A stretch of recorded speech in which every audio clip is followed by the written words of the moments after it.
Who's in the chat? Mhm.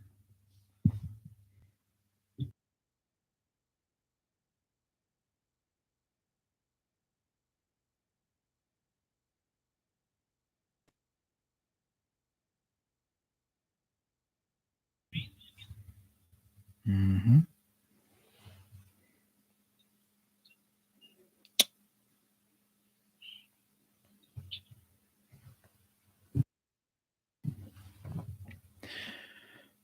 This is a much better showing than what we're used to seeing, and by what we're used to seeing, I mean referring to the last couple games that we have experienced.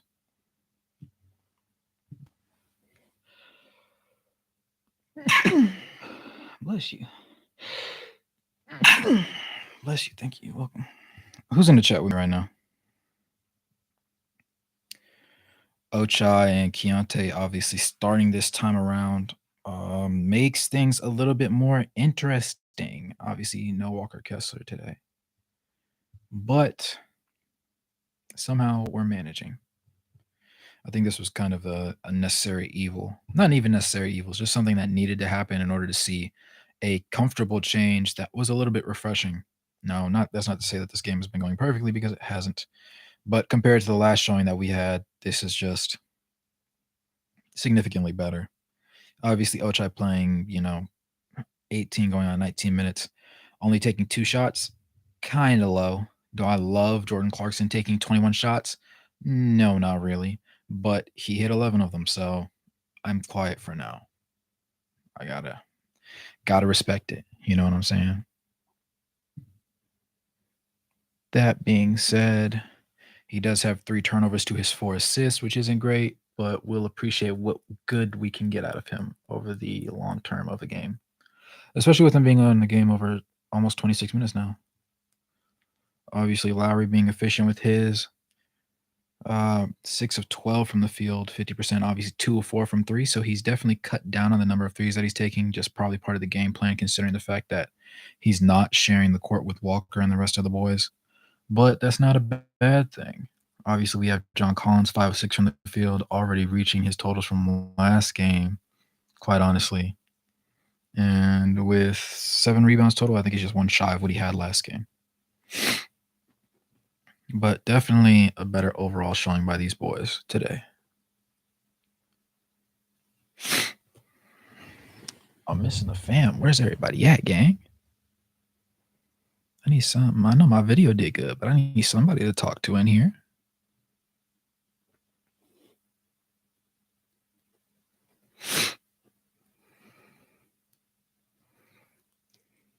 Eyeball. It's gonna be a long stream if my eye doesn't correct itself.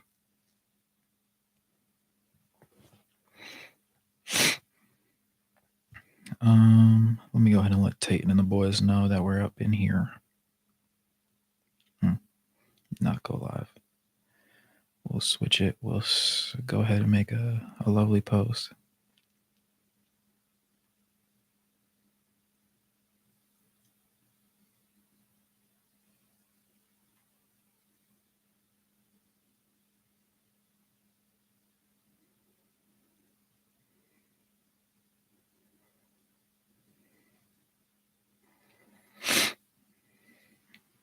Last time. Oh, what's up, Connor? You said found your channel last night. First time watching live.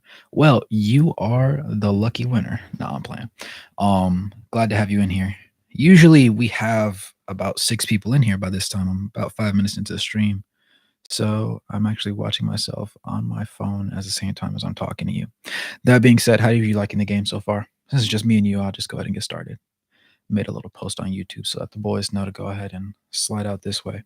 Usually I start the streams at halftime. I like to go ahead and get a watch the first half of the game and then just create my own interpretation of what's going on and just understanding what the likely implications of the play style and just how the guys end up meshing together on the court and who plays what minutes alongside what sort of lineups before actually going ahead and going live and sharing an opinion, just to make sure I have a accurate amount of background data, if that makes sense. That being said, Omer, you're at 7, not touching the core yet, is a little bit interesting, in my opinion.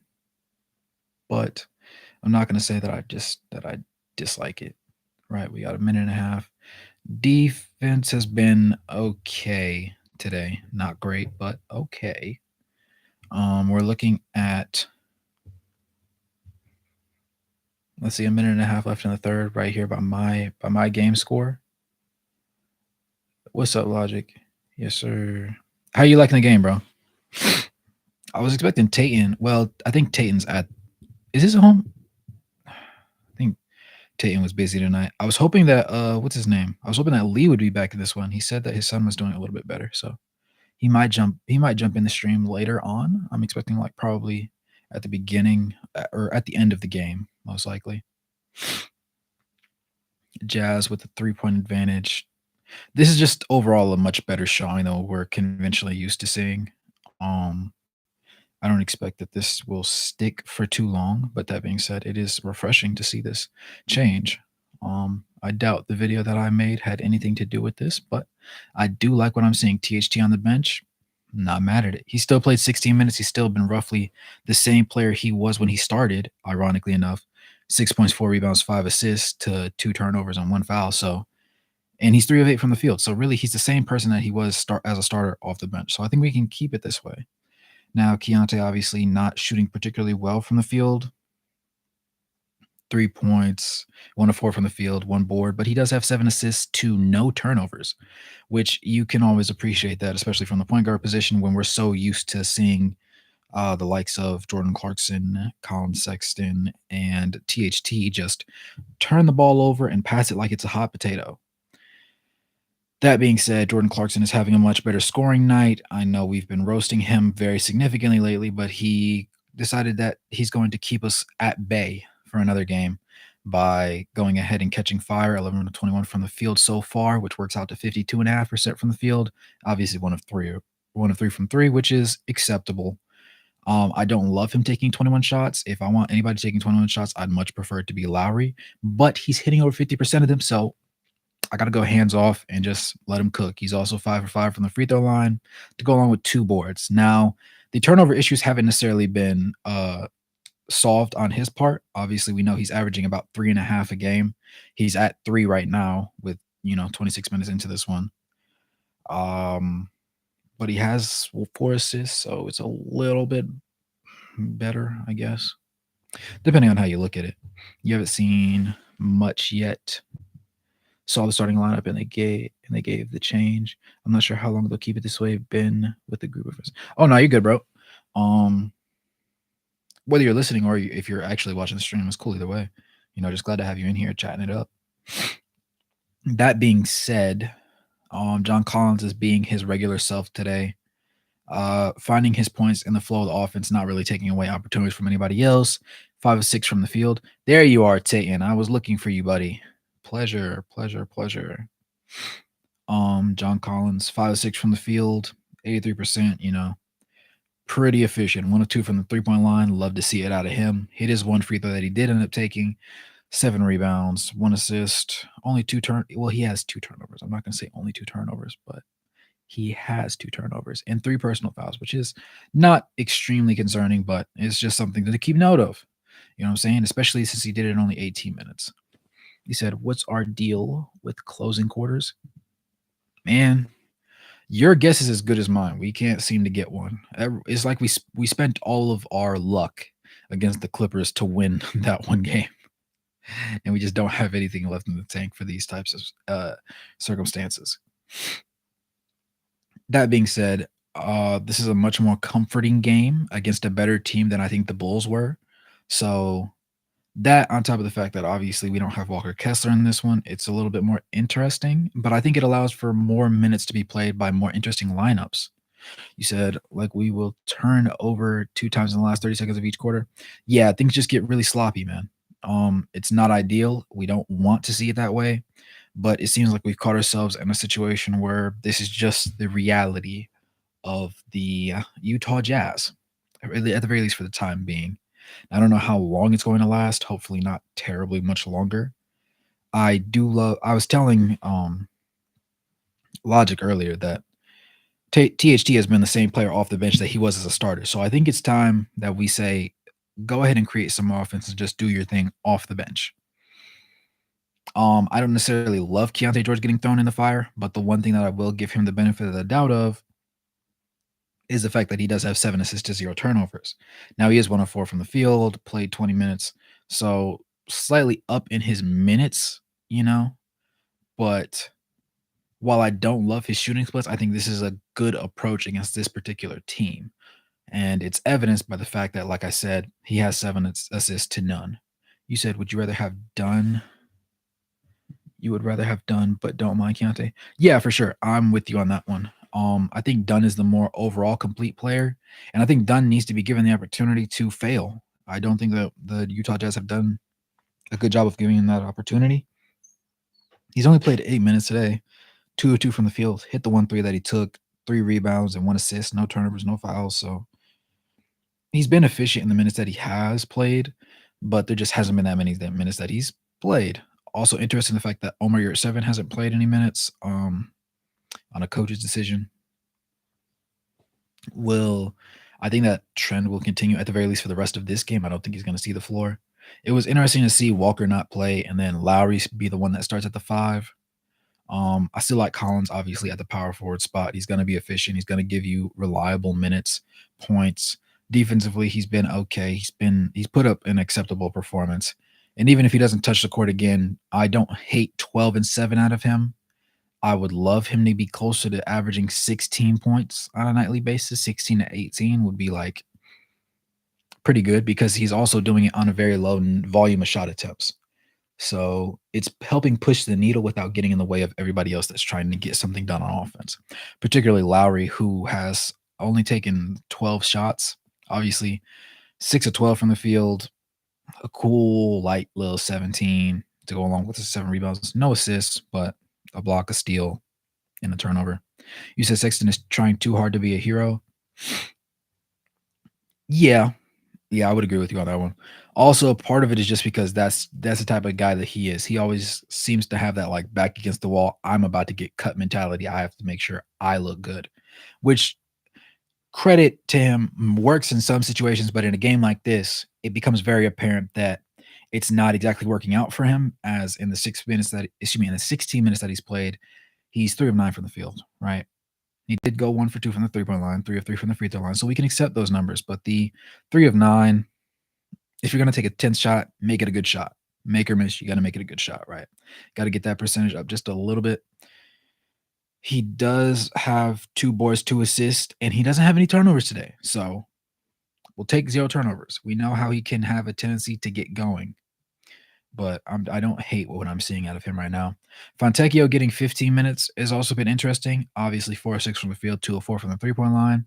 Does have 4 rebounds though. 10 points from the field. You said his block shots are basically turnovers. Chill. You're not wrong though. You're not wrong. I consider any miss that doesn't get boarded by the offensive players to be roughly equivalent to a turnover. Because well, it also depends. It depends. Because if you miss a three-pointer long, then yeah, that's a fast break automatically. But if you miss at the rim and the big just corrals the rebound and holds it for a second, then it's kind of like similar in the fact that you didn't score and you didn't get anything out of the offensive possession, but not the same way as in there's going to be pressure getting forced on you immediately after you make that miss shot. You know what I'm saying? So just a little bit a little bit of a difference, but roughly the same. Somebody I haven't spoken about today, I'll go Kelly Olynyk. 2 of 4 from the field, missed both of his three-pointers. Slightly uncharacteristic of him. 4 defensive rebounds, no assists. He does have a steal and he has uh, 1 steal to 1 turnover, so it's pretty even. But he finds himself in foul trouble again, which is not ideal at all if you're Kelly Olynyk, right? Need that extra ability to not only space the floor but get some proper passing in there. And he does both of those well for the Utah Jazz, considering that most of their forwards don't have that really in their arsenal. Yeah, we did just get bailed. Yeah. hmm It's not a bad game though. It's not a bad game by any stretch of the imagination. It should have been 2 points for Pacers. I'm with you. I am with you. You hear me? That being said, overall, this is a significantly better performance than what we saw last time. Last time it was god awful. Like that's something we can't have. Someone else, please chat. I feel loud. I'm wondering who the other three people are. I don't know if Logic and Connor are still in here, but you know, I mean, worst case scenario, I mean, you can have just a little heart to heart back and forth until the end of the game when the rest of the boys really pop out and just decide to go ahead and give us a show. I know what's his name, Finish View. I know he'll be popping out soon, most likely. He does have a tendency to, around the end of the game, just give us a couple little thoughts here and there, and then go from there. But it's never bad to have some extra opinions. What's up, Connor? Connor, how you feel about the game, man? Talk to us. Talk to us. Tell us something. I know it's your first live, but we're trying to get you active in here. There's Dink. Yes, sir. He said, howdy, I watched the game, yet don't want any spoilers, so I'm leaving the stream on to support you, but won't be saying anything. I'm weak. You're good, Dink. I appreciate you, man. W Dink. W Dink. Connor, how do you feel about the game, bro? Compared to, is this the first game that you're like watching through? Or do you watch, or have you seen like the past couple of games or all the games this season, really? And then you said didn't watch the first half, but second half Jazz looking solid enough. I would agree. A couple miscues here and there, but if you look at the other games where the Jazz have just been blown out of the water, it's night and day. But specifically, you can look at it from a missed shots perspective. The fact that Jordan Clarkson is actually hitting his, right? He's taking a million shots, but he's also hitting half of them. So you can accept that. From a turnover standpoint, the team is already at 15. They average 17 and a half a game for reference. THT has 4 of them, and Jordan Clarkson has 3 of them, which isn't perfect, but it is what it is. You said just heard about Walker, big blow for the team. Not explain the down season so far. Yeah. Agreed. It's going to be not ideal, put mildly. Not ideal. But it's one of those things where you just kind of like have to roll with the blows and find a way to get things done when you're shorthanded and when you just don't have the same pieces that you originally planned on having at the beginning of the season, which there's nothing wrong with that, be that as it may. I think that it's going to force Will Hardy and the rest of the coaching staff to come up with some more unconventional lineups that will make use of some of the players that have kind of fallen to the wayside, if that makes sense. Should have challenged that call. I'd bite. Maybe somebody saw something that we didn't see, though. Small sample size, but Keontae started better than THT. JC, in my opinion. Hey, small sample size is right, but men lie, women lie, numbers don't. Keontae George has 7 assists to 0 turnovers. Honestly, he does only have 5 points, fair. 2 of 6 from the field isn't great. It's not ideal. But THT shoots roughly the same, but also has a significantly higher number of turnovers. He did just get his first one. Yeah, he did.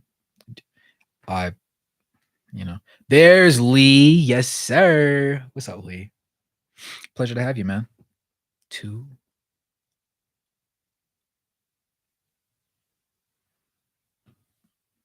I jinxed him. I apologize. Yeah, I was just talking about how great Keontae George was doing, and then he struggled. How disconnected we are? Yeah, I would agree. Yeah. This game is slowly becoming a little bit. He says, "Oh, my fault." I know. I believed in them. I was wrong. It happens to the best of us. That being said,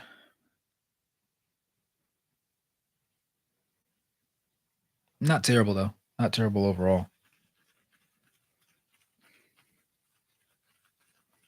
0 turnovers and proceeds to commit back-to-back turnovers. Hey, I must be telepathic at this point. They just feel my words. Just like every time I really rag on Jordan Clarkson, he just decides, you know what? Let me be efficient this time. And it's like, why? Like, he didn't cut down on the number of shots he takes. He said, you know what, Wraith, I'm still gonna take the same almost borderline double as many shots as Lowry, but I'm gonna hit more of them. So you shut up." And here I am. Shut up. Case in point. You said how I become a Jazz fan. Ironically enough, the trade that brought I mean, I used to be a stout Rudy Gobert defender, especially when he first got his contract, because a lot of people that I knew in my circles, I'm a very big defensive guy when it comes to just basketball and coaching. And Rudy Gobert was one of those guys that I just really defended for no reason. You said, I want to talk about this with you later, but people keep wondering what's wrong with the Jazz. So my question would be, is there really something wrong? Ooh, that's an interesting take, Lee. You think that's just who he is? Who he is. You think that's just how the team is? Everyone outside of us Jazz fans predicted the Jazz to be 12 or 13th. You do raise a good point. As in, could everybody's original predictions of the Jazz just be accurate and we were highballing it because we wanted to believe in the roster that was put together and constructed in this manner? Very interesting theory. As unfortunate as it is, I've over the past couple games, I've had to come to terms with the possibility that might actually be the truth. Not because I want it to be, but simply off the strength of the fact that it's just happening in front of us. You said, do you think Jaden Ivey could be a trade target for the Jazz? Go. I mean, it's possible. Unless we make a trade 12 or 13 series accurate. Yeah, because the chemistry is not there. Lee actually put that under the most recent video, I think, the issue of the chemistry for the team. It's just like there's no continuity when guys play on the court together. They're making poor mistakes that you wouldn't expect people that are in the NBA to make, quite honestly. You'd think that people from your local rec gym would have the continuity amongst themselves to just get the job done, and these guys can't. But yeah, Go. I do think. Go, what's your actual name, bro? Or would you just prefer to be called Go? Yo, sorry I couldn't make it last stream. Nah, you good, Tyson? I'm glad you're here now, bro. I'm glad you're here now. How do you feel about the game? Well, you said, in my opinion, it's either one of two things. First is this is who we are. The second is lack of experience. But how long does it take to get experience? 20 games, 60, 80? Might be too late by then. I'm in the same boat as you. I'm thinking that we won't really know who this Utah Jazz team is until 20 to 25 games in. I hate that they decided to go Clarkson and THT for the first 8 games of the season, because that's a 10th year season down the drain because it didn't work. I understand why they tried it, right? But a 10th year season is kind of crazy, especially when you don't really have very many play games, really games that you can mess around with. They just don't exist. They're few and far in between. Let's see. You said, I don't know, JC shooting a lot. Yeah, I was just talking about the fact that it's almost like he watches my videos every time I talk the most trash about him, and then decides to just tweak just something small. Because so far this game, he's 12 of 23 from the field, right? 1 of 3 from the 3-point line, 5 of 5 from the free throw line, to go along with 2 boards, 5 assists, and 3 turnovers. So his turnovers haven't really decreased. He averages typically 3.5 a game. He has 3 right now, right?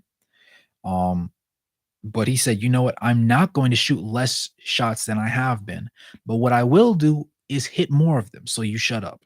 And that's what he did to me. So he scored 30 now. He's 30 balling, but still not terrific.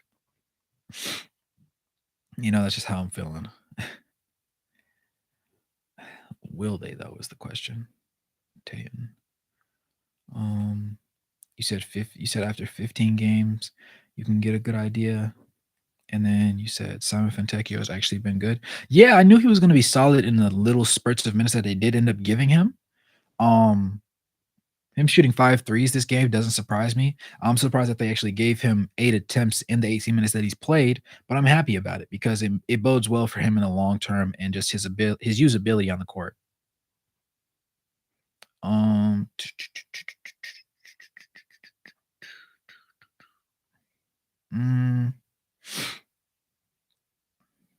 Let's see. John Collins has been good. John Collins has been really the most concise and to the point player and that you could have possibly gotten in a trade ever, because he's exactly what I expected him to be personally. I mean, like I said, we traded him for a bag of corn chips and a mothball. I say this all the time. And a lot of people were like, well, his shooting stroke's not coming back. It had been coming back. You just didn't look at the numbers post All Star break to notice a difference. Stark difference between 24% in the first half when he was hurting and 37% when he came back, admittedly on less attempts. But here he is now, in this game, 1 of 2 from 3 point line. He has missed his last 2 shots, so that's not perfect, but 6 of 9 is still solid for me. He's got 14.7 boards, so I can live with that. If that's what I'm getting, I would much prefer 18 and 8. I think he's capable of that perfectly, but I'm not mad at what I'm seeing out of him. Max. I don't think you ever been in the chat before, Max. What's up, bro? He said, "Why isn't Buddy Hield on the floor?" Your guess is as good as mine. A lot of teams run very unconventional lineups at times. I think this is one of those times where they're just testing out the waters, or somebody's just feeling more comfortable being on the court as it is with their 5. Down 10, 6 minutes left. It might be game at this point, especially knowing how our turnovers are. LOL. I'm with Lee. Yeah. Have Tyrese just switch jerseys with THT. I wish we could have Halliburton. That would solve a lot of problems. It would be a much better team. Instead of Jordan Clarkson taking 23 shots with 5 assists to go to 3 turnovers, we would see Lowry take 23 shots. And Lowry taking 10 threes a game makes me smile. I never thought I'd say that about somebody that was 7 feet tall, but 10 threes a game from Lowry? Buckets. Obviously not all of them, but Lowry's going to give you at least 4 of those. So if you've got a 7-footer that's shooting 42, 43% from the 3-point line, let that boy shoot the rock, please. Because there's a lot of people, there's a couple people on this team, Jordan Clarkson, who aren't even shooting 42% from the field. But, it happens. It happens. Tate, you said we need a turnover-less 6 minutes to have a tiny shot, but not looking good. Sad, too, because he played good up until the 4th. Yeah, I'm with you on that. Just not great. As long as we don't have any more passes to somebody's shoulder, I'll consider this an improvement. Honestly, we'd be pretty good if it weren't for the 66%. 66% of our guard rotation. You're right. The most hilarious part I was saying earlier was the fact that THT is doing the same thing he did as a starter off the bench right now. In 19 and a half minutes, almost 20 minutes, 3 of 8 from the field, 6 points, 5 boards, 4 rebounds, and 4 turnovers. So he's really been the same person he always has been. This was a stupid challenge. Now I think about it, best case scenario is we have John jumping low key. But, at this point, what do you have to lose in the game? Because you're not expected to win. You didn't come into this one expecting to win, but it's not something that's going to be very pressing if you don't manage to pull it off. Now, you would like to still, but there's no guarantee of it. Somebody else just joined the chat. Who's in the chat with us? We got Tate and Lee, Connor. I think Max is still here. Tyson's in here. Who am I missing? Goat. You never told me what your name is, bro. You want me to just call you Goat? You only come in here one time, bro. I'm trying to find out who you are. I got quite a few Finland people that pop up in the chat here and there. Question: would you rather be surprised the Jazz win this season or disappointed by the loss?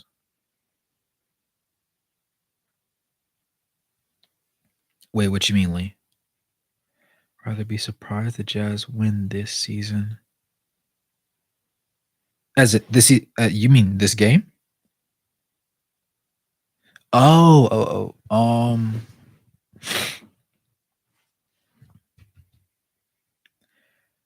This is the thing. I recognize that the Jazz aren't the favorite in most games, and I know that the continuity and just the chemistry amongst themselves isn't really there.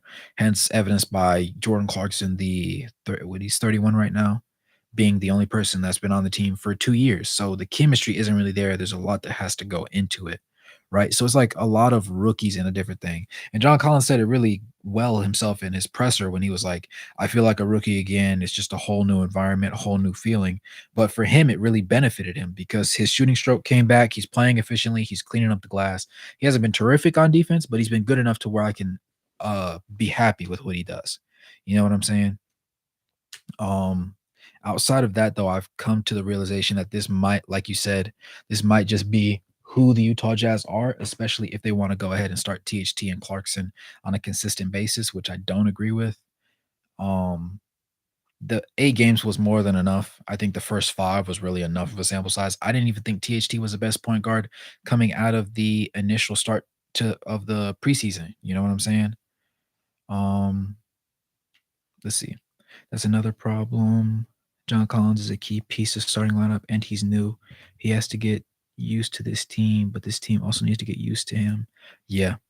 The thing is, I'm appreciative of what John Collins can do efficiency wise because there's nothing worse than having a really good piece that comes in, but you see how much he struggles simply because he's new to the team. Like he came in the press conference, he acted like it was a good thing that he was feeling like a rookie again. And for a lot of guys, it's not really a good thing.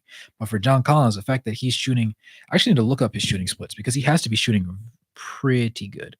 You said, yeah, does he overhelps on defense? I would agree. I would agree. One of his one of his few shortcomings, right?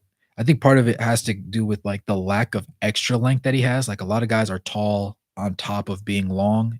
He doesn't happen to be one of those guys. But at 6'9", you still expect him to be able to properly recover. He's only 26, and 26 is nothing crazy that you don't expect at him. He does sport 14.8, so 15 points, 8.5 boards, and assist. I'm trying to see what his shooting percentage is overall, and it's not giving it to me. But I wager it's over 60. I wager it's over 60. Speaking of which, let me pull up this. This will tell me something right now. Right here, right now. Uh, yeah, 51% from the field and 36% from three on 3.5 attempts a game. So his most attempts actually these 8 games, obviously, if we were to stretch it out over the entirety of a season, it would be his most attempts with the second most being his sophomore year with Atlanta, where he shot 40%, hitting 1.4 out of 3.6. So he's 1.4 for 3.8. So he's being pretty efficient, and I can kind of live with that. The defensive rotations are a little bit of a struggle for him. I think part of that's chemistry, part of that's understanding. It's a lot of things that go into it. But overall, I would say that he's one of these smaller issues that need to be ironed out, but an issue nevertheless. Um, Tyson, you said our starting lineup felt really nice. Felt like the spacing was nice. People could breathe. Yeah. Say game. Yeah. That's another problem. He's doing good. Tyler, what's up, bro? Look, Lowry and THT out at the 9-minute mark. Had no pain presence in the Pacers. Dominated from there on out. No paint. Oh, no paint presence. Happy with everybody on the team who's not a guard. Offense with John Collins and Walker Kessler is like 8th percentile. Ouch. For real? That's actually really nasty. That's actually really nasty. He said because Collins and Kessler have probably around the 8th percentile of guards that will pass it to them. Yeah. Yeah. That's another big part because obviously if you have Jordan Clarkson having bad games while they're on the court together, that also would play into the offensive efficiency while those boys are on the court together. Um, you said defense is so bad, is also bad, but with Kelly Olynyk in place of John Collins, our defense is the same, but offense is much better. But I think it's more of a sign of our guard lineup. Yeah, I would agree with that. Kelly Olynyk obviously creates the playmaking that John Collins just simply doesn't have. Overall, I think John Collins is a more efficient scorer, but we need playmaking so bad. It's such a deficit that Kelly Olynyk literally getting 2 assists, right? Stretches out the defense, makes people think more, makes people like it just puts more strain on the defense than John Collins hitting a corner three or hitting a three from the wing or cleaning up the glass and getting a layup. You know what I'm saying? Off a cut to the rim. Um, Defensively, I would say that I think that's more so a testament to Kelly Olynyk stepping up than John Collins being completely horrid on defense, though he does have his issues and they're kind of getting exposed.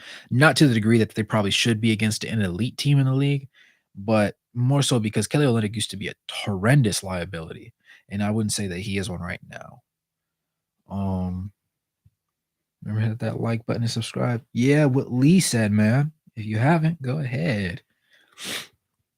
Keontae couldn't handle the switch to Turner. They attacked the big when THT made the switch, though. True. True, true, true, true, true. Good catch, Tyler. I like it. I like it. I like it. Got to get Oakley dinner. Maybe back in a few. Oh, okay. Betley.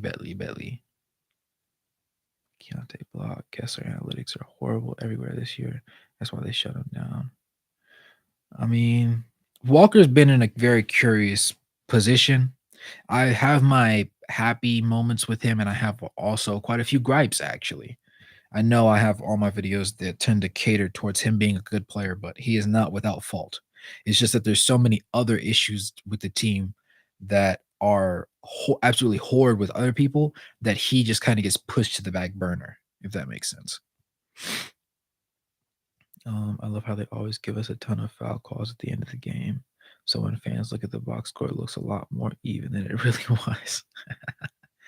Lowry's literally the only capable rim protector getting minutes right now. I bite. Surprised we didn't see year 7 for real. Yes, I was also like I said, year 7 over Fontecchio. I didn't hate Fontecchio though. I'll say that.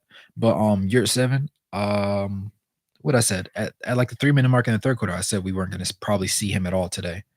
But I would have loved to, right? Because he has softer touch at the rim lately than Walker does, and obviously Walker with his elbow injury, if that has been affecting his touch at the rim and just his ability to be effective on offense, then that is unfortunate. And I do have some, respect of that. But at the same time, year 7 looked a lot better. And his limited minutes, he only played like 5 or 6 minutes both of the games that I've seen him. But I mean, still like what I saw out of him. I like to see him get 5. I'd like to see him get 8 minutes. You know what I'm saying? First, I think he's burnt out from overworking in the summer. He's also getting alpha dog by Collins a little bit. He's been getting lighter in weight, but I think he works better with more. Interesting. Tyler, we're talking about Walker Kessler, right? For reference, we're talking about Kessler right here, right? Let me know.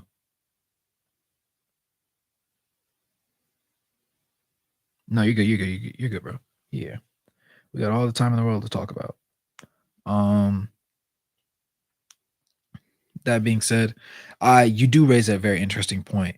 Overall, I think Walker's starting to find his footing a little bit more. Him and John Collins, we knew was going to be a little bit of an issue because Walker, for one, has to learn how to shoot, know when to shoot a three ball, right? He has to be comfortable missing at first in order to make his later on. And we saw him take, I think he took 2 last game and he went 1 for 2, right? So he has to be willing to take 1 or 2. If they leave him wide open, he needs to be willing to take it because if not, the big's never going to leave the paint and nobody's ever going to step out of their way to like deal with things like that.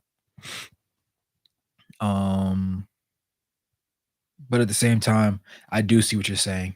And I think that him and John Collins is truly a thing of chemistry between the two of them working things out, right? I think that pairing could work because they both have the potential to shoot. We've already seen it from John Collins. We know his jumper is back and he knows how to kind of stay. His jumper gets enough, his jumper warrants enough respect to allow Walker Kessler room to operate at the rim. The issue is his touch as of late from this season alone, not going back to last season, right? We're gonna stick to what we're seeing right now in front of our eyes. Just hasn't been the great, right? Just hasn't been the great. Hasn't been the best. Now, that's why I liked Omer year 7. He just seemed to have softer hands right there at the rim. Admittedly, at a couple minutes, I need to see a little bit more comfortability out of Kessler. As sometimes he just seems to have out of body experience. He's like he's not literally 7 foot right there alongside Lowry, if that makes sense. Um, let's see, James, you said Clarkson taking 15 mid-range shots is a guaranteed loss. I thought Will Hardy was an analytics guy. I would say he is, but there's got to be some reason why he keeps banking on Jordan Clarkson. There has to be a reason. I refuse to believe that Will Hardy and his entire coaching staff are just borderline retarded, right? I can't. I'm unwilling to buy that just yet, if that makes sense. The way they overachieved last season, I know it was more so attributed to the fact that they had Mike Conley and they had guys that were more privy to the playmaking aspect of life. But I'm not going to go ahead and just throw caution to the wind and say that they don't know what they're doing. They obviously have some sort of plan. I would like to know what kind of plan that is, but I'm not particularly happy with the way that the plan is playing out right now. Now we do know that Jordan Clarkson shot significantly better in this game than he has at any other point in the season. Um, total 26. Still don't love him taking 26 shots. Crazy, but I don't. I'll take Lowry taking 26 shots. I'll give Lowry 12 threes a game because I know he's going to give us 5 of them. You know what I'm saying? And I feel more comfortable with that because he's a star player. So if he takes 20, if I ever see a box score and it says Lowry took 20 shots, I know he made at least 9 of them, right? That's not a guarantee with Jordan Clarkson, and that's the problem with him because he always wants to take more shots than Lowry.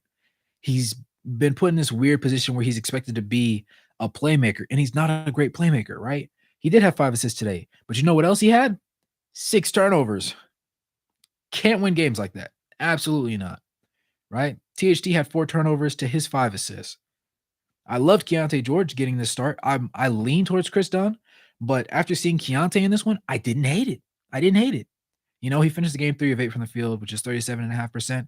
Not great. Reminds me a little bit of like Lonzo Ball-esque from the scoring department, only 7 points. But 9 assists to 1 turnover. That's a million years better than THT's been doing this entire season. He hasn't had a comparable game from a playmaking standpoint. Call me crazy, but THT can sit on the bench. He still got his 20 minutes that he usually gets. You know what I'm saying? 3 of 8 from the field, missed the 1 3 he took, 4 boards, 5 assists, 4 turnovers. He does the same thing. He just happened to be on the bench today.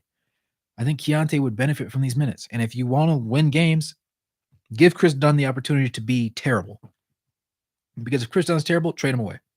That's what I'm going to say. Because I feel like Chris Dunn sat there and did all that to earn a contract, to earn a guarantee on his contract, just to stay with the team and be trash and like play borderline 12 minutes a night. I don't think that's fair to him. That does him a disservice.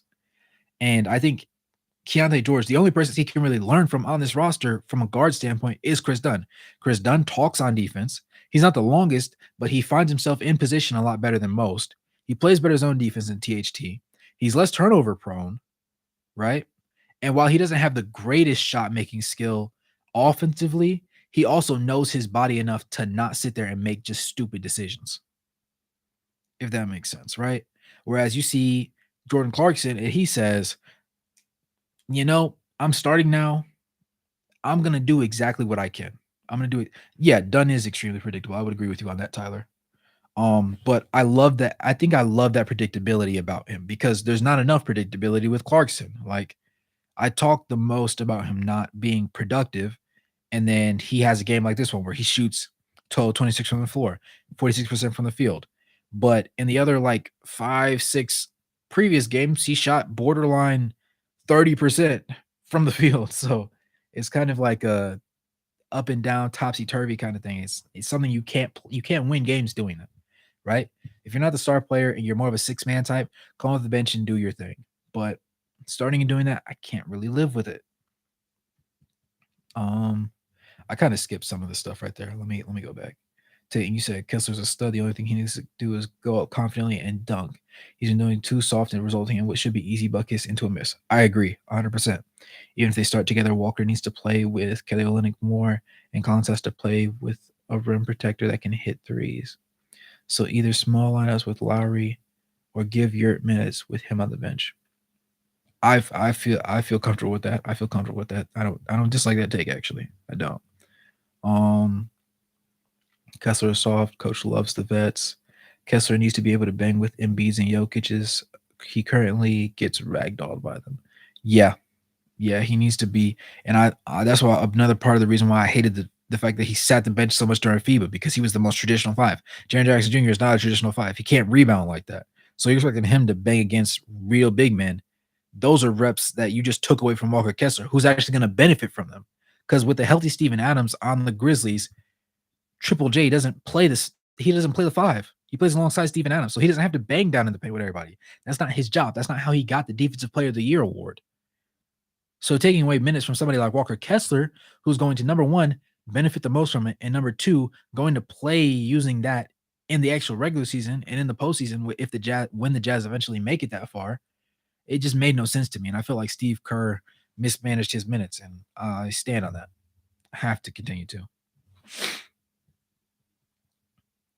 You said, I don't understand how turnovers are counted in the box score. Tayton expanded that for me. I saw Keontae turn over twice. You did say that. I actually wasn't looking at my at the game at the same moment when you brought that up to me. Oh, what's good, Derek? Yes, sir. Pleasure to have you in here, bro. You said nothing changed for John Con or for I'm assuming that's Jordan Clarkson. He played just as selfish and black hole-ish. He just made his bad shots tonight. Yeah, and that's what I was saying. Like, it's almost like he watches my video and he says, I'm not gonna fix the actual problem that you think I have. I'm just gonna do one thing better so you stop cooking on me so hard. Boom. I'm still taking more shots than Lowry, but I'm gonna hit a couple more. So my field goal percentage looks kind of respectable and my overall percentage goes up. How about that? How about them apples? I don't like it, but you know.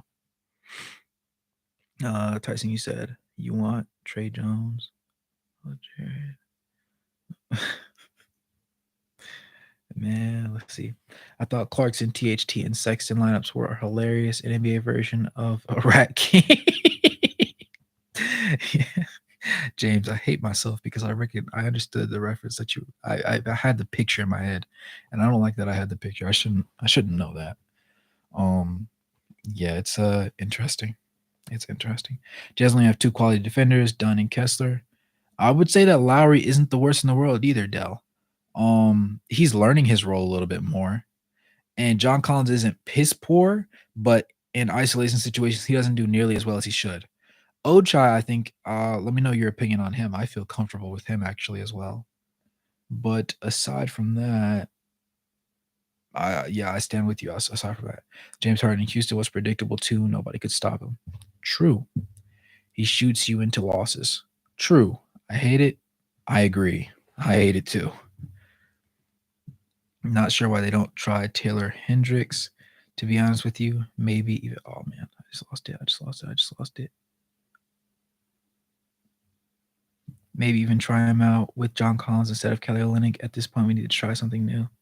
Yeah, I think the biggest issue, though, being the guard play is going to be something that we have to make that switch. And I like this a little bit better. I didn't love it just yet, but I liked it a little bit better.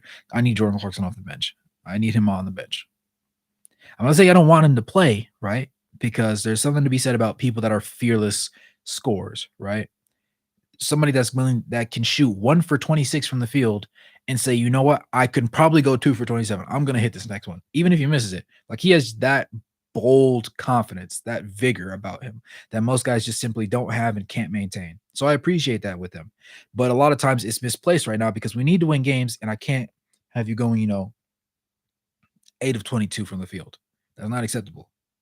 If Lowry goes 8 of 22 from the field, I feel comfortable living with that because he's the best player on this team. The team goes as Lowry goes. But right now, the team isn't going as Lowry goes because somebody's counteracting it. Jordan Clarkson. That's the bigger issue, right? From a turnover standpoint, like, you can't give me 5 assists and 6 turnovers. If he knows this is just the player he is and Will Hardy and them are trying to turn him into something that he's not and make him more of a playmaker, and he just understands that's not who he is, that's not his game, relinquish the starting role, sit on the pine, come in and be the scoring punch off the bench. That's all. That's all. That's it. That's all. That's all I want from you. That's it. Let Chris Dunn burn some minutes. You know what? Let Chris Dunn and Keontae George get a start together. Keontae always seems to be his most confident self when he's on the George with Chris Dunn anyways. Chris Dunn will help him get a little bit better on defense, right? He won't be great, but he'll definitely be a little bit better than he is playing alongside Jordan Clarkson because, let's face it, you're not going to single out Chris Dunn on defense if you're a point guard, but you darn sure will pick and roll where you have Jordan Clarkson on you. You love. That's, in the words of Shaq, that's barbecue chicken. That's beautiful. I love that matchup. It's cook work. Let me see. Tyler, you said you don't mind THT on the bench, so you have a strength presence at the rim for the whole first quarter. In my opinion, only one of his 4 turnovers were his fault. Got straight fouled on 2, and then something got fouled. I'll bite. I'll bite. I'll give you that one. I do tend to rag on THT just a little bit too hard. Just a little bit too hard. You said trying to catch the other Steve Kerr afraid of facing Kessler in the finals. In about 2 years, tried to slow him down and Tate, you're full. So happy JC is back. Is your car fixed yet? No, but it's at the shop. I had to fork out $400 today for them to get the parts for it. So that's actually why my stream started so late, because I had to go over to the shop and run him the money, or else he wouldn't have been able to get the parts that he needed to tonight. I'm sad. I'm sad and poor. But we go to work tomorrow. That's a fresh day. Another opportunity to get some money to go towards that car repair. Yup. You're happy JC is back too, but Clarkson needs to stop shooting so much. It takes away the shots from the effective shooter and Lowry, which is the net negative for us as a whole. Agreed. 100%. Can't trade 3s for 2s, right? Can't do that. Oh, okay, I figured out what happened and how Canton let one turnover. Tate and share the sauce. You said he made a bad pass to Kelly and it went out of bounds. They gave Kelly the turnover. Really? Interesting. I could see that. The NBA does have a weird way of attributing stats to people. Not sure how. Did I go too high up? Where am I? Not sure how it works, but 2 still good if you have 9 assists. Agreed. 100%. And better than any game THT has had at point guard. Ochai is a great defender body-wise. Still working on the cerebral part. Agreed. I'm with you on that, Tyler. I'm with you. Coach better be running layup drills all night. Jared, is that your first comment in here? What's up, bro? That might not be your first comment. I might just be tricked by the Blue Jay. Zach, what's up, bro? You said, man, that was rough to watch in the fourth. Yeah, overall a better game, but definitely not without its nightmarish moments or spurts, if you will, of play. Defense is hurting without Walker Kessler, not gonna lie. Yeah, I would agree. I was expecting Ochai to start this year and play 30 minutes per game. I'm disappointed in coach this year. With the type of guards that they have, I think that there was a certain vision that they were going with, and Ochai's skill set didn't necessarily fit it. But the issue that I have going from there is the fact that you have Jordan Clarkson, who's sinking the team. He's the captain of the sinking ship, and he really shouldn't be, but he is. And so he's do all of the good things that Lowry's doing. Lowry is playing. I don't think people on other fan bases actually recognize how insane and out of this world Lowry's ability to play the way he is actually is, right? 24 points in this one, 9 rebounds, 8 of 16 from the field, 3 of 5 from 3. This is the first game in quite a few where he shot less than 9 threes.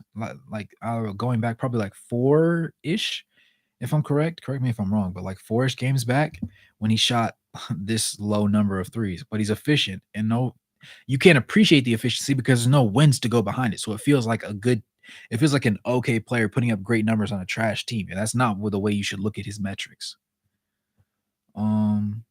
Decreases attempts per game, show shot said, oh, we suck.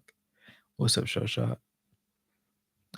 Very disappointed in the coach too. Talk to me, Tyson. If you're Will Hardy, what are you doing? What are you drawing up when you get home tonight? Or what are you looking at specifically to try and get better?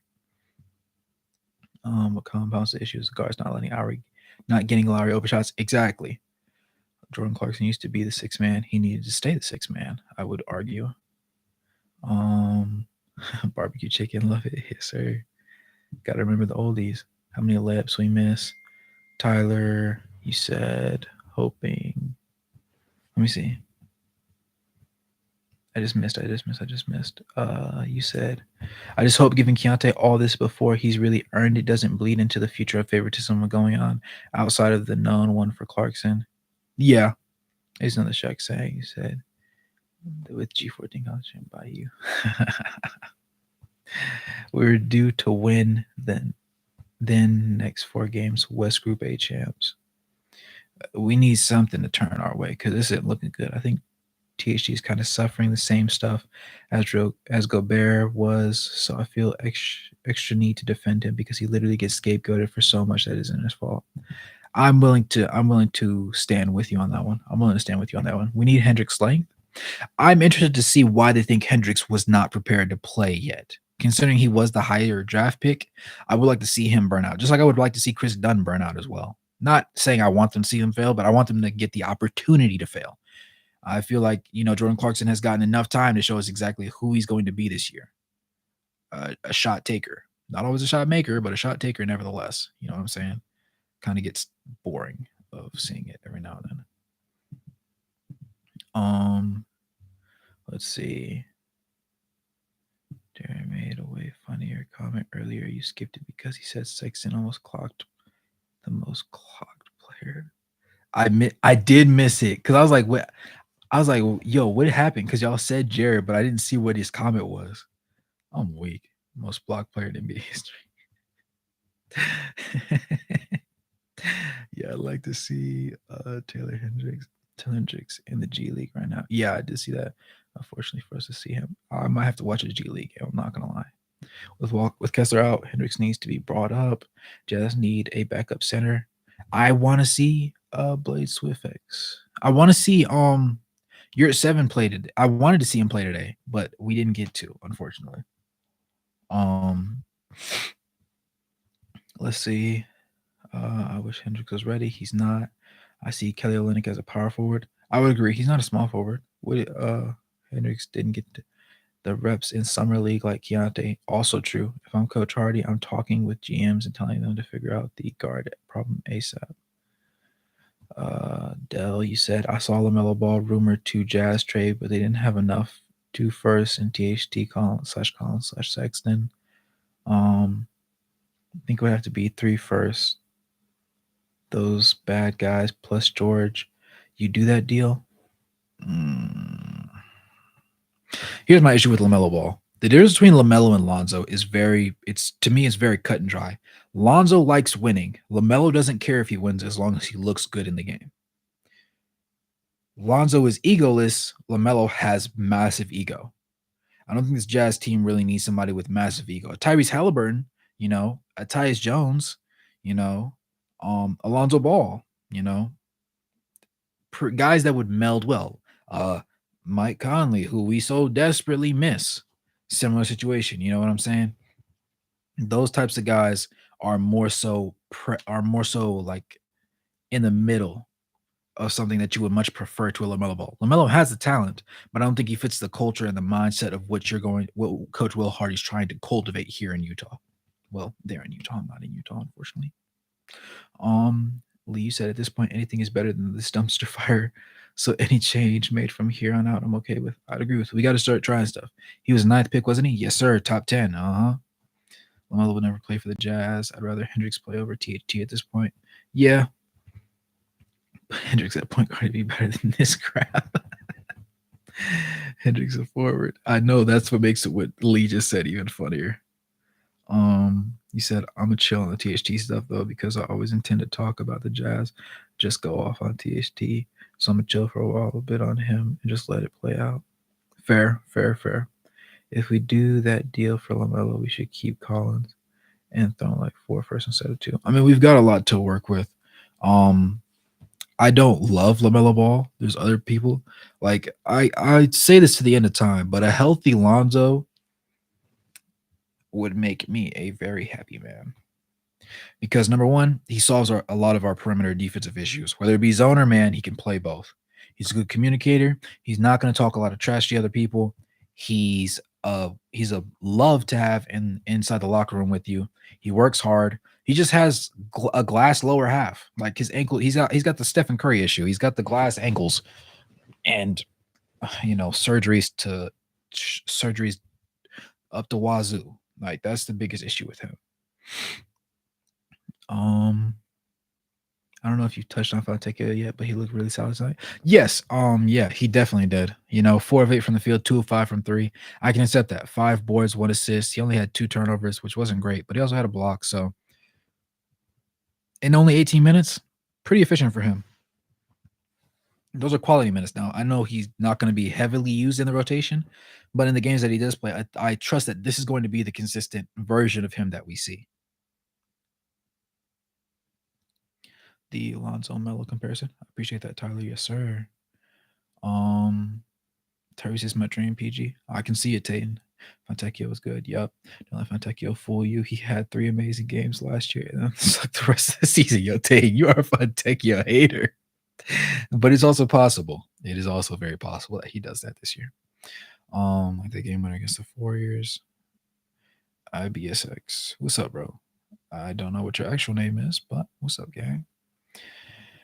Well, game winning dunk, yeah.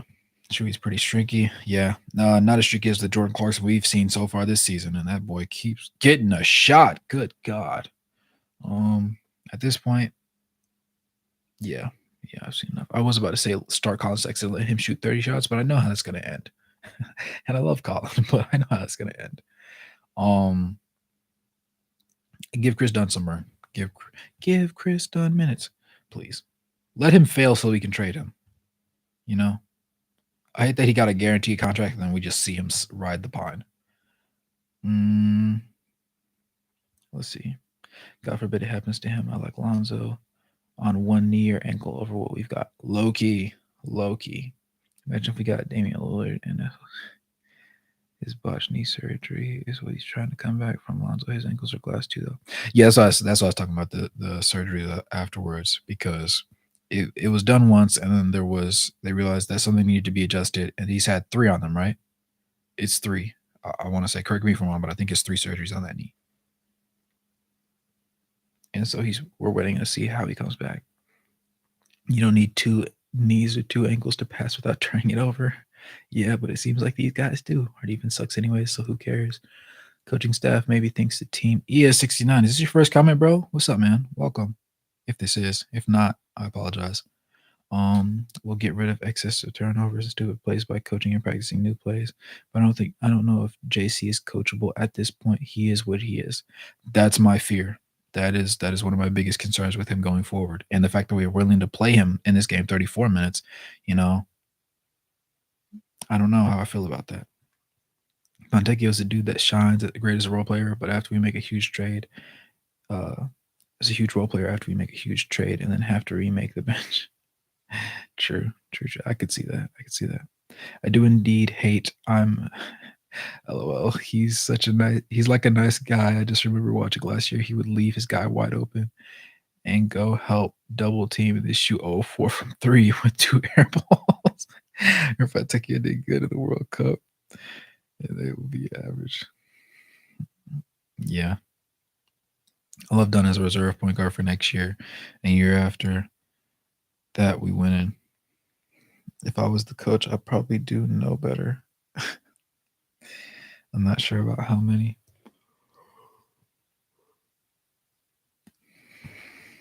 Let's be real. Jazz won't be good until at least a few years. Here's the thing. IBSX. What's your actual name, bro? What can I call you? What can I call you? Let me know what I can call you. Well, let's have a conversation, brother. My thing, though, with the Jazz overall as an entire entity is the fact that they have the ability to be better than what they are. I think that's the part that frustrates me the most, right? Like Jordan Clarkson as a shot chucker with efficiency, I can live with, right? Chris Dunn or Keontae George as a starting point guard at their best, I think I can live with. Even I would rather have Colin Sexton, honestly, over Jordan Clarkson because of the type of shots that he takes. Colin Sexton in copious amounts of minutes, he's not going to be great on defense, but you also know he's going to give effort. So if people are scoring on him, it's just because they're literally either taller than him, stronger than him, or just they're hot, right?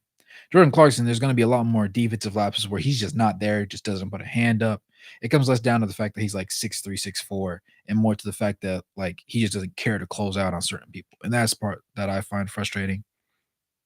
Neither are, preferred in a situation like this because you need somebody that's going to give you a consistent scoring punch alongside Lowry, right? Because if Collins can give you 18 and Walker can be very consistent, he can give you like say, let's not even say he gives you that 22 and 11 we saw the other day. Let's say he gives you 14 and 10 to go along with like 3 blocks.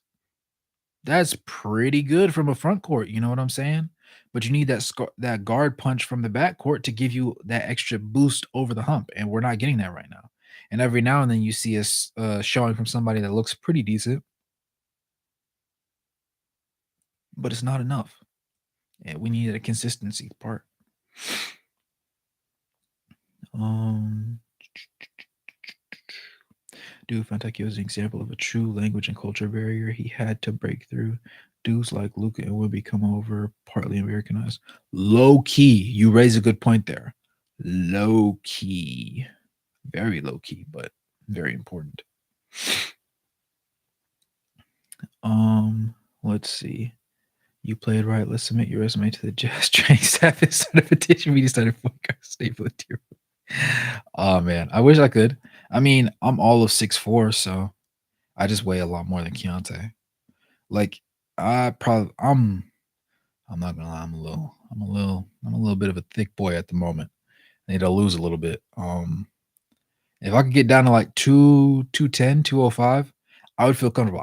I don't think I could chase Curry all game, but I'll give it a darn good shot. I'll give it a darn good shot. You know what I'm saying? That being said, I'm a defensive minded guy and I don't turn the ball over much. I'm also not going to be one that's going to shot create on my own. Never was. We can get a nice pin down action going and I'll shoot off the catch. Definitely happy with that. I'll backdoor the heck out of somebody. Because if you're sleeping on defense, I love easy buckets. I don't like working on offense. I'll work on defense because my thing was I'm not liable to give you 30 any night. I wasn't in high school, I wasn't in college, right? I was never that guy. I'm just gonna say I wasn't that guy. But I'll tell you right now, you're not giving me 30. You're not giving me 30. Him, I don't care what he averages. He's not giving me that. Like, no. And that's why I think I take certain things a little bit more personal. I get irritated over effort and why I kind of defend Colin Sexton the way that I do. Because him has more to do, his issues on defense has more to do with the fact that his length physically does not allow him to recover when he overhelps. You have other guys like occasionally John Collins, but John Collins is efficient on offense. So I kind of let it slide under the radar because it's not our biggest issue right now. But guys like Jordan Clarkson, where the effort to get back when you miss a rotation just isn't there. And that's what burns my biscuits. You know what I'm saying? That sort of thing. We need anything we can get at this point. Wraith, I'll give him a bucket. I'll give him a bucket. Man, look, he said 49, 37, 78 shooting splits is crazy.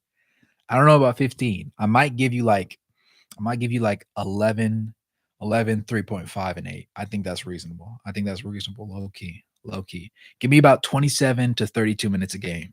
If you push me beyond 35 minutes, I might be a liability because I'll be trying so hard on defense that I'll be cooked by that 35th minute. But when you get me around that 30-minute mark, I'm gonna be panting. I'll be there, but that's it. I'm just gonna be there. Yes, sir. Tyler, you tall with me too. Yes, sir. From 235 2 years ago, 150, 158, bro. That's wild. Was it an intentional thing? Like how did that work out? Let me know. Because if I get on the scale right now, I'm probably 233. Comfortably, ideally I'm closer to 207, I think. Me personally. Me personally. We're not going to be able to stop Curry anyways. Yeah, Lee, the way we play defense, the way the Jazz are playing defense right now, it's not looking too hot. Time to unleash Keontae, sink or swim time, rookie. I believe in you. Jeff, what's up, bro? It's worth an opportunity, you know what I'm saying? I like what we saw out of him today. I might actually my video tomorrow might actually be him specifically because I was gonna make it about Lowry. That was what's supposed to drop today, but my other video from yesterday about the issues that the Jazz are having was doing so good, I decided not to like push the algorithm any harder, and I let it just work. Speaking of which, I passed the first level of monetization standards, so tomorrow morning I'm gonna go ahead and once they calculate my hours, I cleared the 3,000 hour mark, so I'm gonna go ahead and let them add that into it, and I feel pretty happy about that, and I appreciate you guys because I definitely couldn't have done it without you, and I don't usually do 20-minute long videos because, well, for one, most people just don't care to watch them, but, for two, in the past when I've done them, they just haven't performed well. So the fact that I sat there and did this 19-minute, 5-second video and it got picked up so quickly and y'all watched it through, and then other people that don't even follow the channel ended up watching it. I think I gained like 30 subscribers. Yeah, 36 subscribers from this video alone. And I have 167 watch hours because a lot of people watched it. And like that was really big. That was really big. Like even if I was monetized, it's not like that would be crazy money. Like it might, I think it comes out to like for a video like that with the 1.5K views, I want to say it's like seven-ish dollars for that video. So admittedly, not a lot of money, but at the end of the day, right? Money is money. Any video that can yield money, definitely take it. Plus, I think that once I'm able to get, the infamous Manscaped ads and everything, those will be nice. Those will be real nice. Just a cute little bag. Something that can allow me to have a weekend day off to myself instead of working 7 days a week would be nice. And then eventually something that would allow me to come to Utah and actually see a game in live. Like that would be I feel like that would be lit. That would be no, I don't feel like I know it would be live. Because Utah fans really be showing out because there's not really that many sports teams in the general vicinity to get hype behind. So I would like to see a Jazz game before the fans just give up on them being good this year. Um, Missing that defensive grind mentality. True. Y'all need like 2 months to get in pickup ball shape. Tyler, you say yes. I gotten good at fasting. I fast once a year. That month has passed me by. I did cut 20 pounds that month, but I kind of gained a little bit of that back. Low key. Got to get better. Yeah, we ain't stopping Joe Ingles. If we can't stop Joe as much as I love him, we're not stopping dude. The Energizer Bunny doesn't have anything on Curry. He runs for days, literally. And that's what makes him so different. Sick dude, congrats. Appreciate that, Tyler. Appreciate that, Jeff. Appreciate that, Tyson. You said 27-minute roasting sessions about the guards. I watched that. I mean, we had a good showing today, low key, from Keontae George specifically. I'm not off Jordan Clarkson's back because he still shot as many shots as I don't want him taking. He managed to go from having 5 assists and 3 turnovers to 5 assists and 6 turnovers. So take that with a grain of salt. Pacers tie backcourt is what I'd love to see the Jazz. Yeah, but not happening without many trades. This year goes in developing game and players might not be with the Jazz and playoff push next 2 years. Could see it. Yeah, monetizing. Yes, sir. I can see I see what you're saying. I see what you're saying. Yes. I'm going with you if you go to the game. You already know, man. With Utah, the job and economic market is amazing here. I bet it is. I bet it is. He said same. Gotta let the live know when and we'll be there. Trust. Yes, sir. Say no more. Say no more. I don't care if the Jazz suck. I'll still watch. It's not for you. It's not just for you to content. Oh yeah, for sure. Yeah, some people it is the only. Just calling them out for what it is. And there's nothing wrong with that, but some people have different motivations, which I was told because I feel like I could be a defensive guard. Keep over I'm only 5'10", but I do a lot of endurance. I'm really fast and good at D. I can't shoot though. Can't shoot too. Hey, nothing wrong with that. Save my life though. Yeah, no matter how bad Jazz been in my life, I watch every game. Congrats on the monetization. Nobody deserves it more than you. I appreciate it, Lee. Man, you're a big part of it because you always keep my head on straight when I start questioning if my video and when I do videos terribly and I be chatting with Lee about just literally the most mundane task, I'll tell you. It made me forget that my video was trash or that my video just didn't perform well in the algorithm, which also probably means the video just wasn't that good to begin with or just wasn't enticing enough, which is perfectly fine, right? Because I'm not there yet. I'm not that guy yet. I don't know if I'll ever be Jimmy High Roller tier, right? partially because I just don't make videos like he does, and the other part just being, I guess if anybody watches, what's his name? Like, I guess my content's more so on the side of Kenny, or if anybody watches Rusty Buckets, mine is fairly similar to him. I think we're the same age too. But yeah, I'm kind of in that lane, so it's a little bit different, I guess. Let's see. Jazz crowd always be the same. I'll take your word for it, Tyson. Robert Lambert. Is this your first time in the chat, bro? What's up, man? Keontae, though, 9 assists, the only one turnover first start. That is promising. Yes, literally the best playmaking show we've seen from the point guard position all season. And here we are, what, 9 games in? Played better than THT and his other 8.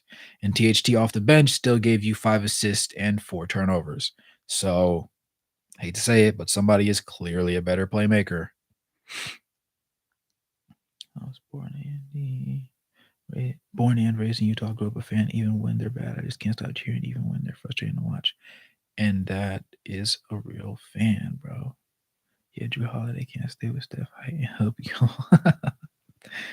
Keontae always stays the most focused on the court out of all the guards. That's the most impressive thing about his first 10 games. I would agree with you. Jimmy Harler's been at it for a long time, though. You'll get there too. Yo, Jimmy really has, though. Tyson, you agree with logic? I'm with you. Yeah. I was born in the same hospital as John Collins. That's wild. How did you find that out? Tyson, how did you find that one out? I definitely lose a little speed if I was like 6 or 7 inches taller. I'm not athletic at very many things, but I can run. I'm assuming that if I was taller, I would still be running. Still been running since I was believable, doing track and stuff. Yeah, for sure. Larry and JC happening to making threes helped his 9 assists. Also true, but we can rely on Lowry to be efficient and give him the opportunity to make assists. Now, the simple fact that Keontae George kept feeding Lowry the ball, bodes well, because Lowry being the most efficient shooter, and if you have a 7-footer that can literally shoot over darn near anybody, and he's going to hit more often his threes than he misses, give him the ball.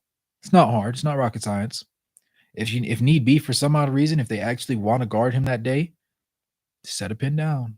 He comes with that pin down. He's great at setting his feet and getting squared to the rim. Go ahead and swing him that rock and let him go to work. Let him get that bucket. If Keontae George can do that, he'll do a lot better than THT did. That's all I'll say. I'll take 3 Lowry misses over 2 Jordan Clarkson misses. Call me crazy. That's just how I'm feeling. That is just how I'm feeling.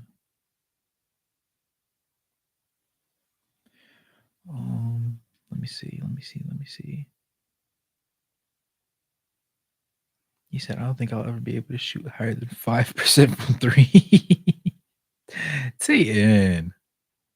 It just take a little bit of practice, bro. Leaving on that game was Travis live, so I'm here for every night. Appreciate you. Oh yeah, also there's no weekend games, so I think it's what today's what? Wednesday? Yeah, today's Wednesday. So there's a game Friday, right? And then next Tuesday and Friday, right? I don't think I'm wrong. But yeah, I'll be live for all of these. The only ones I'll miss out is the Saturday and Sunday ones. So yes, sir, Lee, you already know, man. I try to be live at halftime today, obviously, because my car's in the shop. I had to go down there and fork over $400 that I really didn't have, especially not for car repairs specifically. I'll find a way to come up on $400. I don't know. Might have to pull a double at work over the weekend, which wouldn't be preferred, but you know, as a grown man in this world, there are things that you have to do that you don't want to do. And you know what? Women have the opportunity to feel how they want to feel, and it be justified. As a grown man, shut up and put in those hours. I'm not talking to you guys like that, I promise. That's me to me right there. I'm looking at the camera reflection of me. Yeah, just gotta turn that valve off and get to work. You know what I'm saying? I know somebody felt that. Robert, you said, I don't like that everybody hates on THT because he's a human being after all, but I wish fans didn't have to blow up Twitter about the obvious need for change before the head coach decides it's time to change. I'm not mad at you for that. I'm not mad at you for that. I see exactly where you're coming from, actually. Gonna put on a movie for me in Oakley, but I'll keep this up so I can hear. Yes, certainly. Everyone basketball fan in my town knows. This is a popular thing in Layton. For sure, for sure. Let's see. I mean, head coach should have made this happen a couple games earlier. THT doesn't take as much flag. Yeah, I think he kept trying to see if THT. He kept trying to. I feel it came across to me as though he was trying to give THT the opportunity to make that adjustment, and it just never really happened, right? And there's only but so much you can give a guy the opportunity to do before the fans and the people that are paying to keep that man employed, they're the voices of them overshadow his play, right? You can only give a guy but so much opportunity to make something happen before you just had enough of it. And I think that THT finally this game, they said, you know what? No Walker Kessler. Let's go ahead and shake things up a bit. We'll go Ochai. We'll move Lowry down. We'll keep John where he's at, and we'll give Keontae the opportunity to show us something. And I think he did. Respect to him, he did do something impressive with the way that he ended up having. You said, "Yep, that's right." Grizzlies, Blazers, Suns, Lakers. Goodness, road, home, road. Ew, Grizzlies on the road. We have to win that game. Blazers, I want to win that game. Suns, we kind of know how that's going to go. Lakers, we also kind of know how that's going to go. But the Grizzlies and Blazers, I need wins there. I need wins there. We're 2-6 now. No, we're 2-7. Correct me if I'm wrong. Either way, need some more. Need some more. Kessler and JC don't get much flack, and they have been flat out horrid this year. Kessler has struggled. I cooked on Walker a little bit earlier on. He's gotten a little bit better, but his touch is still not very good. You said JC has unlimited ops. Can fail for a year straight. Starters got blasted and start getting blasted at the end of the game. Yeah.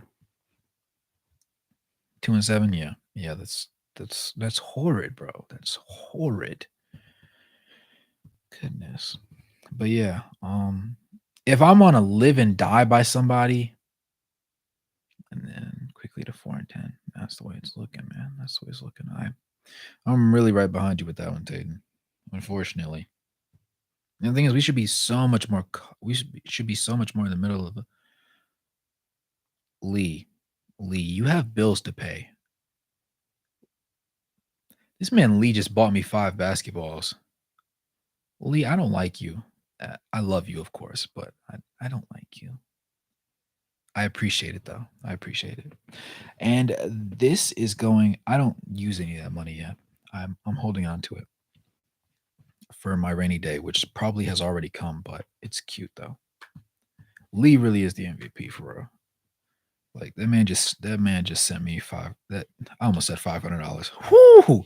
If Lee sent me $500, I might do something strange for that piece of change. I'm kidding, of course, but 500. I don't make $500 in a day, so you know, I might do a little hula dance or something on stream. I don't know. I might make a video. I might let Lee, pick the next 5 video topics or something crazy. I don't know. I might do a 24-hour stream. I do on a full overtime day. On a full overtime day, Tyler, what do you do, sir? What do you do? Because let me think. What do I make in a day? I don't make a lot, but let me look this up.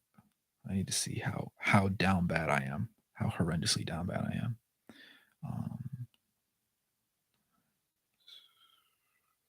Never mind. I don't even need to do that because that's not it. A warehouse. How many hours would you have to work to get to that 500? You said a full day of overtime? That's kind of crazy. Tayton, in a week, I make a little over 500. Hold on. I might be capping. I work 7 days a week. So from my one job, when I work the 5 days, I make like $600 or $700. The other one I make 300 because I work 2 13-hour shifts. For real. An 8-hour OT day. Tyler be slaving. He earns every bit of that $500 that he gets that day. But yeah, he's definitely. Oh, let me go back over here. What did you say, Tyler? I don't want to die on a THT hill. I just want to have something to say where people are misconstruing the content, the context. Fair. Just had to stop by and say hello, Mr. Game. What's up, Christian? Yes, sir. Did you see I DM'd you back? You DM'd me on IG and I answered your questions. If you had any more questions, go ahead and let me know. You know what I'm saying? Go ahead and let me know.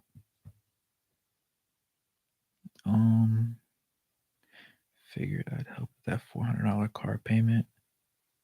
Bro, yes. I'm gonna be very real with you.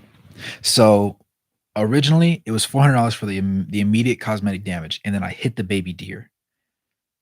I'm pretty sure everybody in the chat was here when I talked about hitting the baby deer, or the baby deer running into my headlight and busting the casing for the headlight, right?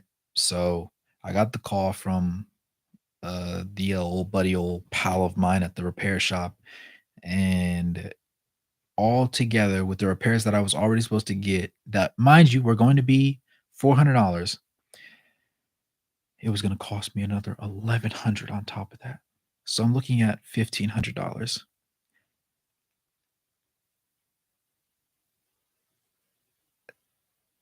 Yeah, that's it. That's the story right there.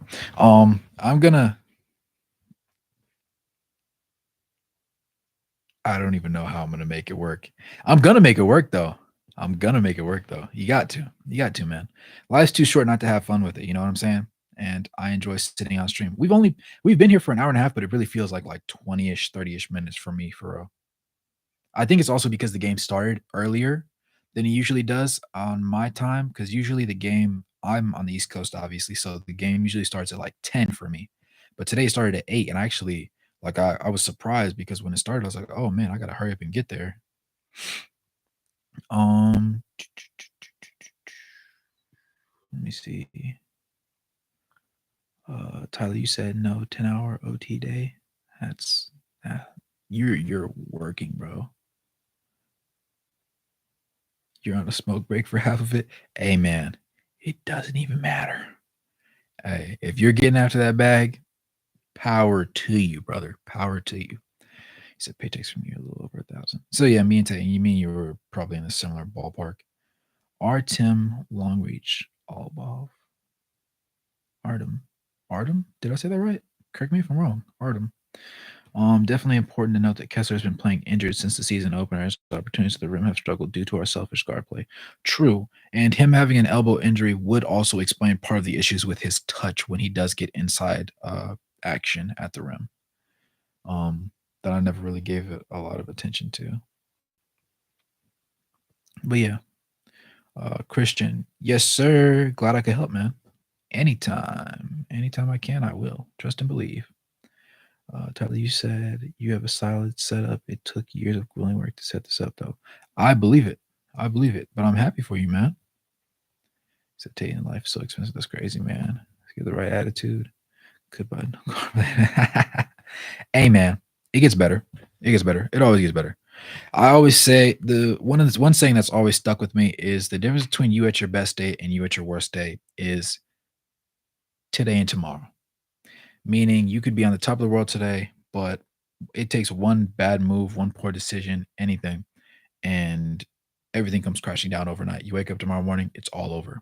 But likewise, if you're at a very rough spot, tomorrow you could be much better off. You know what I'm saying?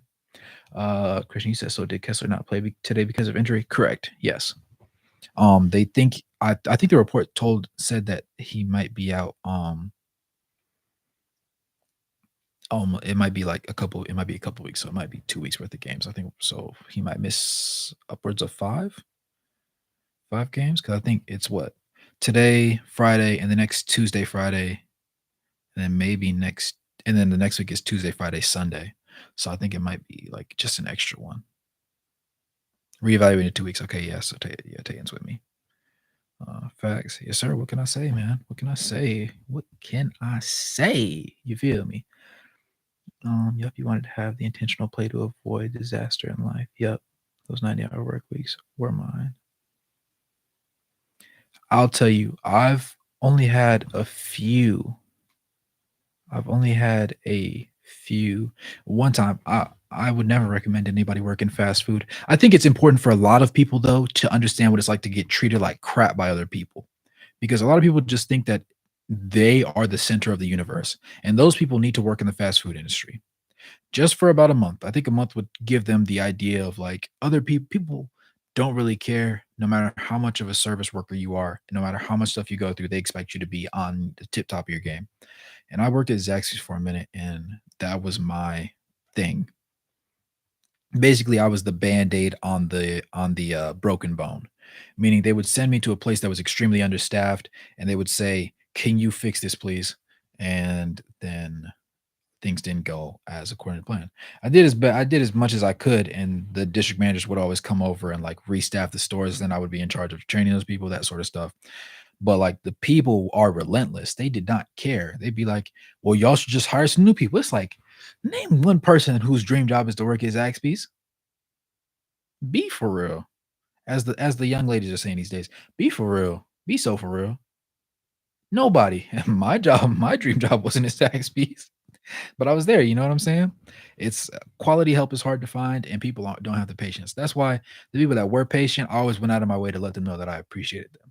Because you could always tell the people that have worked in fast food before, because they're not a-holes to people that work in fast food, because they know what it's like to be on the other end of the stick. Now, the ones that have worked in fast food and are still a-holes, I'm not gonna say I don't respect them as human beings, but I just have a little bit less appreciation for people like that, you know? Because it's kinda like it's like somebody that's had the opportunity, or it's like somebody that's been in a situation like, well, THT or Jordan Clarkson is right now. And then after they get out of that situation and they're shooting well, they crap on somebody that's having a Jordan Clarkson slash THT type year. Like, that wouldn't be right of them to do, because you know what it's like to be on that sort of the on that side of the spectrum. That's just not right. But the world has all kinds. Let's see. It cost me full functionality of my lower back. Goodness, Tyler. Bro, how what are you, mid 30s, early 30s? I don't think you're that much older than me, right? Or am I wrong? 40? Bro, I'm not gonna lie. This whole time I thought you were like maybe. Yeah. Dang. Full functionality? I don't like that. I don't like that. Okay. Okay. So yeah, you're 30. I still don't like that for you though. That makes me sad, actually. Um, I don't know where he gets his info, but he always gets his info early and accurate. Oh, I'm definitely gonna keep him locked in. Fast food will humble you real quick. Agreed. I'm a bank teller, and it's caused me to lose my patience with some people. It's like that sometimes. It's like that sometimes. Oh, let's see. The turnover is high at fast food. Yup. Maybe not Zaxby's, but Sonic though. Whoo! I got respect for you. Even if you weren't the person on the rollerblades, even if you were the person on the headset inside the little box, I'm right behind you. Let's see. Yeah, I just tip everyone in fast food at least 30%, but at the same time, I can understand how fast food workers can be dicks. They deal with customers that are like that to them all the time. Yeah. Yeah, also true. Also true.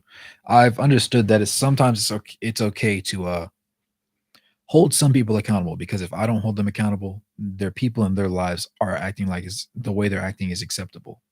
And I'll be the first person to sit there as a manager when they call for one to just stare them dead in their face like they're an idiot.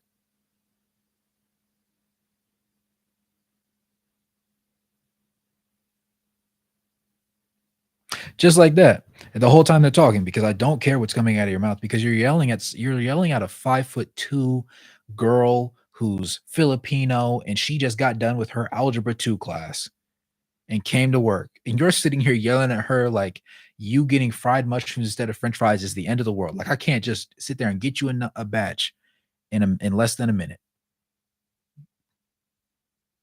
I understand you had a hard day at work, but we're at work right now and we're having a hard day.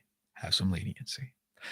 Just little stuff like that. I don't know. Maybe it's too maybe grace is too much to ask for from some people. They just don't have it in them. I'm understanding that now.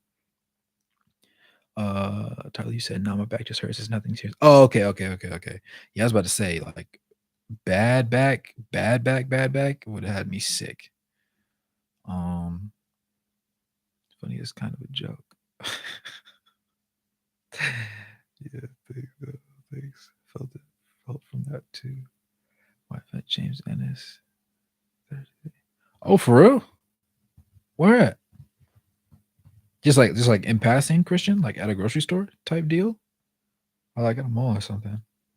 It's like we're having a hard day at work right now because of you. Thank you for spreading the joy around. Exactly.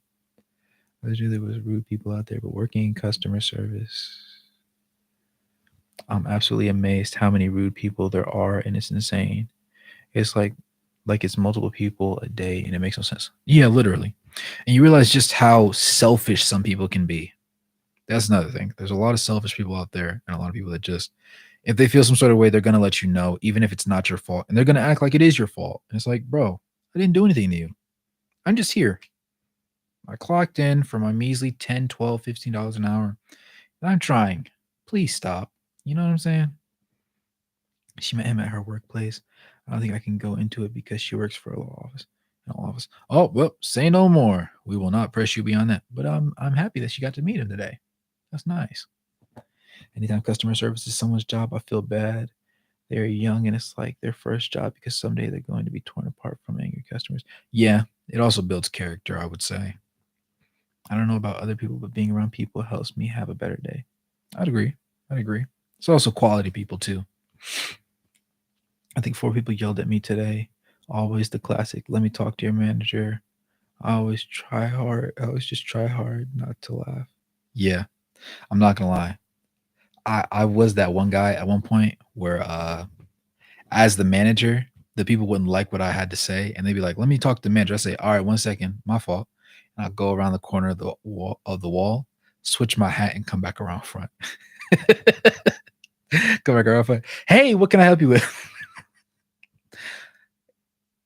The reaction obviously was not what they wanted out of me. But if you want to be a smarty pants, I'll be one too. We're in this together. How about that? That's just how it was. I miss those days just a little bit. Just a little bit. You know what I'm saying? Manager is great. Hey, it's always good to have a great manager. It's nothing worse than having a bad manager and customers that piss you off all day because your manager's never going to defend you. Sometimes your manager got to pretend to be mad at you just so the customer shuts up and then they just leave. Right there to me, I'm die laughing. Because we ran out the window. Yes, sir. I force myself to be around people because I feel so calm. Alone. I do it for myself. Yeah, there's both sides of the spectrum. You know what I'm saying? And there is nothing wrong with that.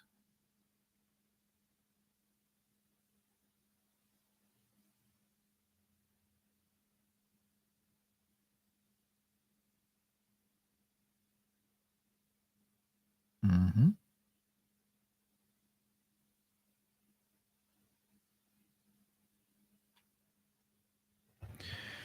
But yeah, man. Any other thoughts about the game though, or the upcoming games? I know we've been on here a little bit shorter than usually. What I think the starting lineup should be next game. I didn't mind Keontae George, and he really showed out in the minutes that he had. Obviously, 9-to-1 assist to turnover rate is really unheard of, especially for his first game. I might just have to make my video about his performance today. That being said, um, give me Keontae George and actually Chris Dunn in place of Jordan Clarkson. Let me see Chris Dunn be cheeks so that I can finally get out of my heart that he can be a good player, like an important piece for this team. Right? If we can do that, I'll be okay. But I feel like deep inside, like Keontae George and Chris Dunn on the court together is going to be an effective tandem.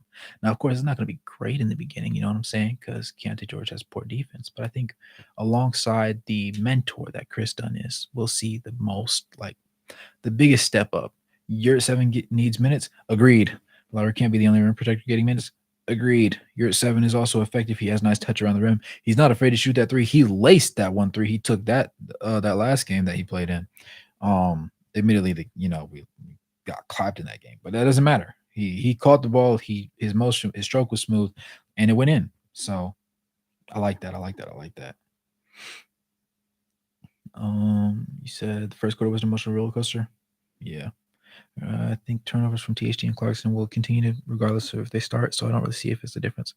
I would say that it's more so them coming off the bench limits the number of opportunities they have to commit such egregious plays more than anything. Because as a starter, like we saw, Clarkson played 34 minutes, right? 6 turnovers. He was fairly efficient from the field, 46%, 12 of 26. But THT was like 3 of 8 from the field, 5 assists, but 4 turnovers. So not great overall from them. Overall, 10 assists to 10 turnovers. So a 1-to-1 ratio is not something that you really want. Yeah. Like you said, used to work in customer service myself. Sometimes still yell and swear up a storm. I just took it, even though I had a manager who said hang up if they did. Real man stuff right there. So when 7-0 run, I was mad, and we went on a 12 run. I was happy. Then we were up 10, and they tied at 29. Yeah, basketball is a game of runs. That's the only way I can put it. KG3 only 1 turnover, 9 assists, and JC and THT with 10 turnovers, 10 assists. Yeah, Jordan, I'm with you on that one, bro. Very much bizarre activity. He's good from the corner. Fair. Anything is better than this crap shoot. So Keontae Dunn seems very so appealing. Yeah, good point. Fewer minutes, fewer bad stats. Yeah. Keontae hasn't had to force drives to the rim. He would turn it over more if he had to do that, like Clarkson and THT. I would agree with you on that. I would agree with you. I'm with you on that, Tyler. When nobody can break the paint, Keontae isn't tasked with creating something. When smothered, he's more protected from turnovers by Hardy. Interesting take. You raise a good point. And I see the vision. I see the vision like a line between 2 dots. I'm with you. Jordan, you said thought we'd see you at 7 tonight. Yeah, but after we reached like that 3-minute mark in the third quarter, I realized that like it just wasn't going to happen for us today. It just wasn't it. I raised last thing to do. Yes, sir. Thanks for the content, Cole. I'll catch you on the next. I'll catch you, Derek. Appreciate you, man. Appreciate you. Every time. Provide more context. For what part? Let me know, Tyler. For what part?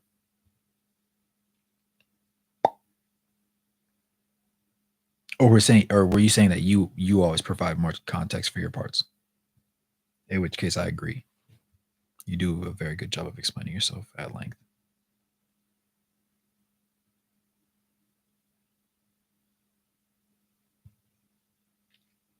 Here's to hoping the next game is better tonight.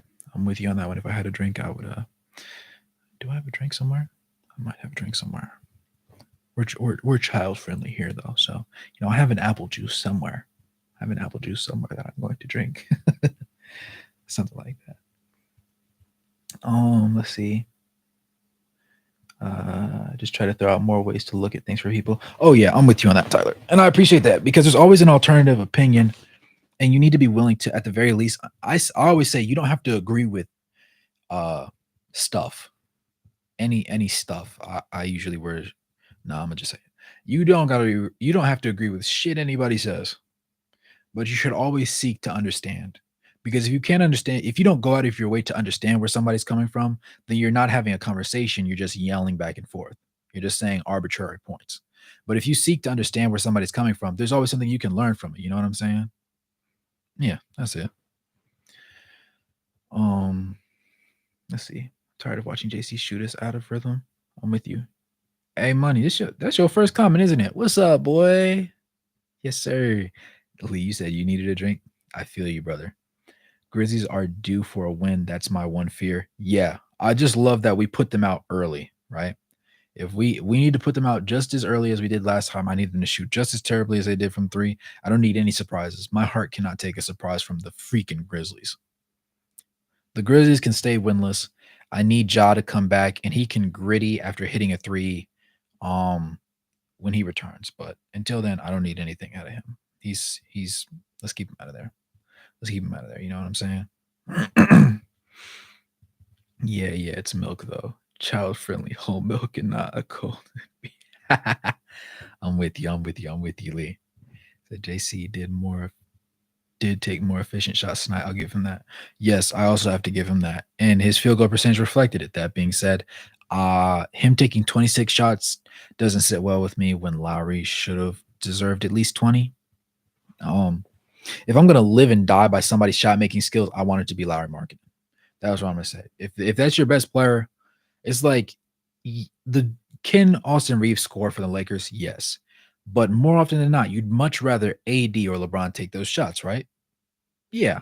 Doesn't mean that Austin Reeves is garbage, right? Of course not. He shoots pretty decently from the field, but he's also not the player that you built the team around. He's not the person that you get people pieces to help with. He is the assistant. He is the assistant. He's not the doctor, right? He's the nurse. He's not the surgeon that's going to be actually performing, if that makes sense. Yeah, this is my first time catching you live. Appreciate you, man. I'm glad to have you here. Yeah, I don't do it willy nilly. LOL. Try to put logic in takes I provide. Mm-hmm. All the content. Appreciate you. Eh? Let's see. But I might die on the hill that I don't fully agree with to play a necessary devil's advocate. I'm with you. I'm with you on that. And there's nothing wrong with that. There's absolutely nothing wrong with that. I'd rather Reeves shoot. Well, a 3-pointer, yeah, probably. I'm not gonna lie. Unless it's the FU3. When LeBron looked down at that ball, I need the actual metrics on that. Like we joke and troll and say that we need the numbers behind that, but I actually need to know like what percentage of those shots goes in. Like if he looks at the ball before he shoots it, or if his foot is angled a certain way at the rim, like does it make it more likely to go in? That'd be very interesting. Let's see. Tyson's back. He showered. Yes, sir. Clean body self. I'm gonna shower right after this and lay down. 10, you said 5 years ago, LeBron could shoot. He's losing his touch. I think it's also part of it, the type of threes that he's taking. And I think that foot injury also hampered him a little bit more than we want to give it credit for. I feel like a healthy LeBron in last year's playoffs does a little bit better. I still don't think that they're a better team than the Denver Nuggets if LeBron's healthy. But that says less about LeBron being old and more about just how much of a godsend player Jokic is. Because he was doing some otherworldly things in the playoffs last year that really should not have been done. He said, unfortunately, I think it's only used for Fontecchio spot up threes. He's been disappointed. I'm not wrong. I'm not mad at that, honestly. Right? Fontecchio spotting up from three, being adding that extra depth to your shooting court. I'm perfectly fine with that. I see no issue. Lowry and John Collins constantly gets going in the first quarter. Then there's a dramatic drop off as JC has to get his shots up by any means necessary. Yeah, you're not wrong with that. I'm with you. I'm with you on that one. If I feel like the pendulum is unfairly swung one way, I defended Rudy like hell because I thought he got too much blame and Donovan Snyder took too little. Agreed. I'm with you on that. Even his season 3 percentage is down. True. Also true. Zach 80 is the next Gobert Jokic. Late first round, second round. Dominant center. That's interesting. I could see him playing out that way. I definitely could see him playing out that way. You don't hear that take as often as I think. I don't hear that take, me personally, as often as I think I should. You said I would rather Olynyk shoot threes than Fontecchio or Ochai too. It also depends. I feel like in more clutch moments, for some reason, Olynyk just has that he just got that dog in him. I don't know how to explain it. It's just borderline impossible to explain it how he just does that. If Fontecchio becomes a head of Turkic glue, that's an accomplishment. LOL. I wouldn't be mad with that. Honestly, I would not be mad. I can make that work. At the very least, you know exactly what he is, and he's always going to be that player. I can be happy with that. You know what I'm saying? If Jokic is athletic enough, then Edie is. Fair. Fair point. Fair point. Fair point. Very much fair point. But overall, there was some positive, there was some negatives. I didn't absolutely hate this game, but it had its fair share of shoulder shruggish. I'm not exactly happy with the way this is going. Just some interesting runs overall, if that makes sense. But overall, I'm not mad with it. Hated the fourth quarter. I was trying to be nice and not call that quarter out specifically, but yeah, I feel the same way. I feel the same way. You know what I'm saying? But everything takes time. I trust that Will Hardy is going to be making something happen eventually. This was the first I think needed change that he made, and I think there's going to be a couple more that follow. You said John Collins is showcasing his size and rebounding ability with the Jazz. Yeah, he's actually being allowed to be more of a power forward instead of just a corner shooter. I hated that Atlanta relegated him to that because that's not his game. That's such a small piece of his game. And do you want to show it? Yeah, but that's it. No, not me. Not me.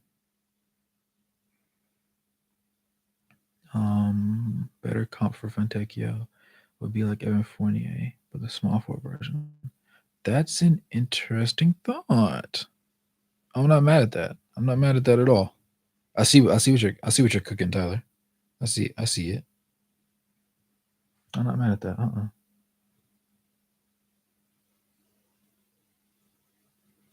I think we're gonna have to ship out some guards though. It's going to be one of those necessary things for us. I think not obviously not everybody's gonna love it, but it's one of those things that's gonna have to get done. You know what I'm saying? Head over mid high post big Simon similar plays. More like a guard. Fair. Fair, fair, fair.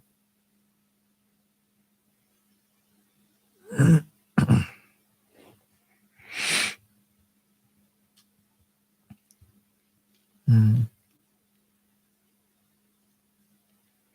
Has everybody that's in here left a comment so far? I think most of everybody has. Is there anybody new in here that hasn't said anything yet? Just say what's up to everybody. We're all family here, man. We all just like chatting it up with the boys. That's all.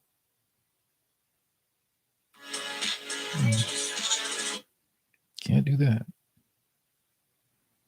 Don't need an ad on a video that was supposed to give me some numbers. Certainly not. Can't do that. Hopefully, the biggest thing is going to be Yurt 7 get some more playtime down the stretch. Let me do a quick little glance at the other team's metrics because, yeah, why wouldn't I?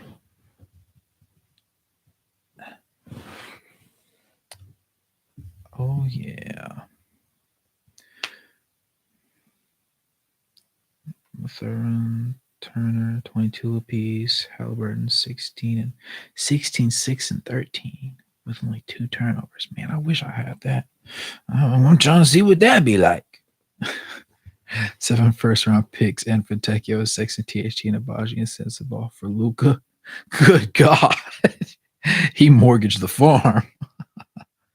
Is a better wing than a PG? Absolutely. He has a lot more versatility that can't be perfectly used at the point guard position, I feel like. And because of that, he also gets put into a lot of positions where he's expected to do things. What guard is getting shipped first?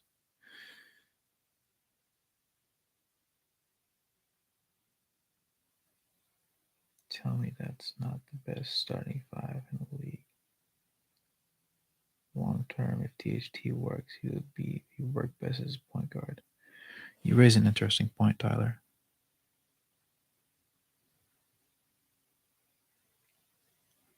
Defensive versatility, the size to defend more than just a point guard, has the ability to elevate his passing sense given the right conditions. Decent enough rebounder, not bad by any stretch of the imagination. Has worked on his jumper, though it's not necessarily polished. It looks better to the eye than it has in seasons past. I see what you're trying to say. I'm not mad at that. I'm not mad at that at all. Clarkson will work. Dang, what the heck just happened to me? Long long term THT works. He will work best at point guard. Clarkson could play his actual role. THT is a combo guard. Dude's like 23 now. That's the craziest thing. He's so young, and I treat him like he's like 27. Markkinen would shine too, and Luca will be Luca. Yeah, better off the bench secondary. 3 months playing point guard, so of course now he's better wing. Oh well. Yeah, I'm with you on that.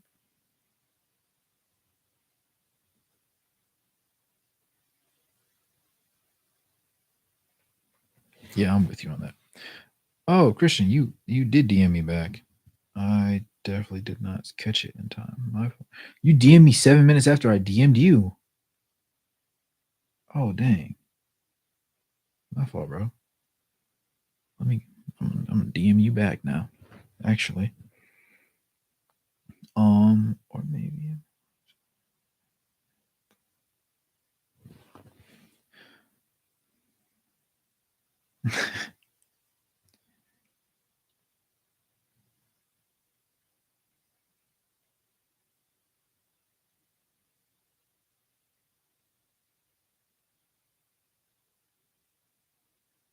mm,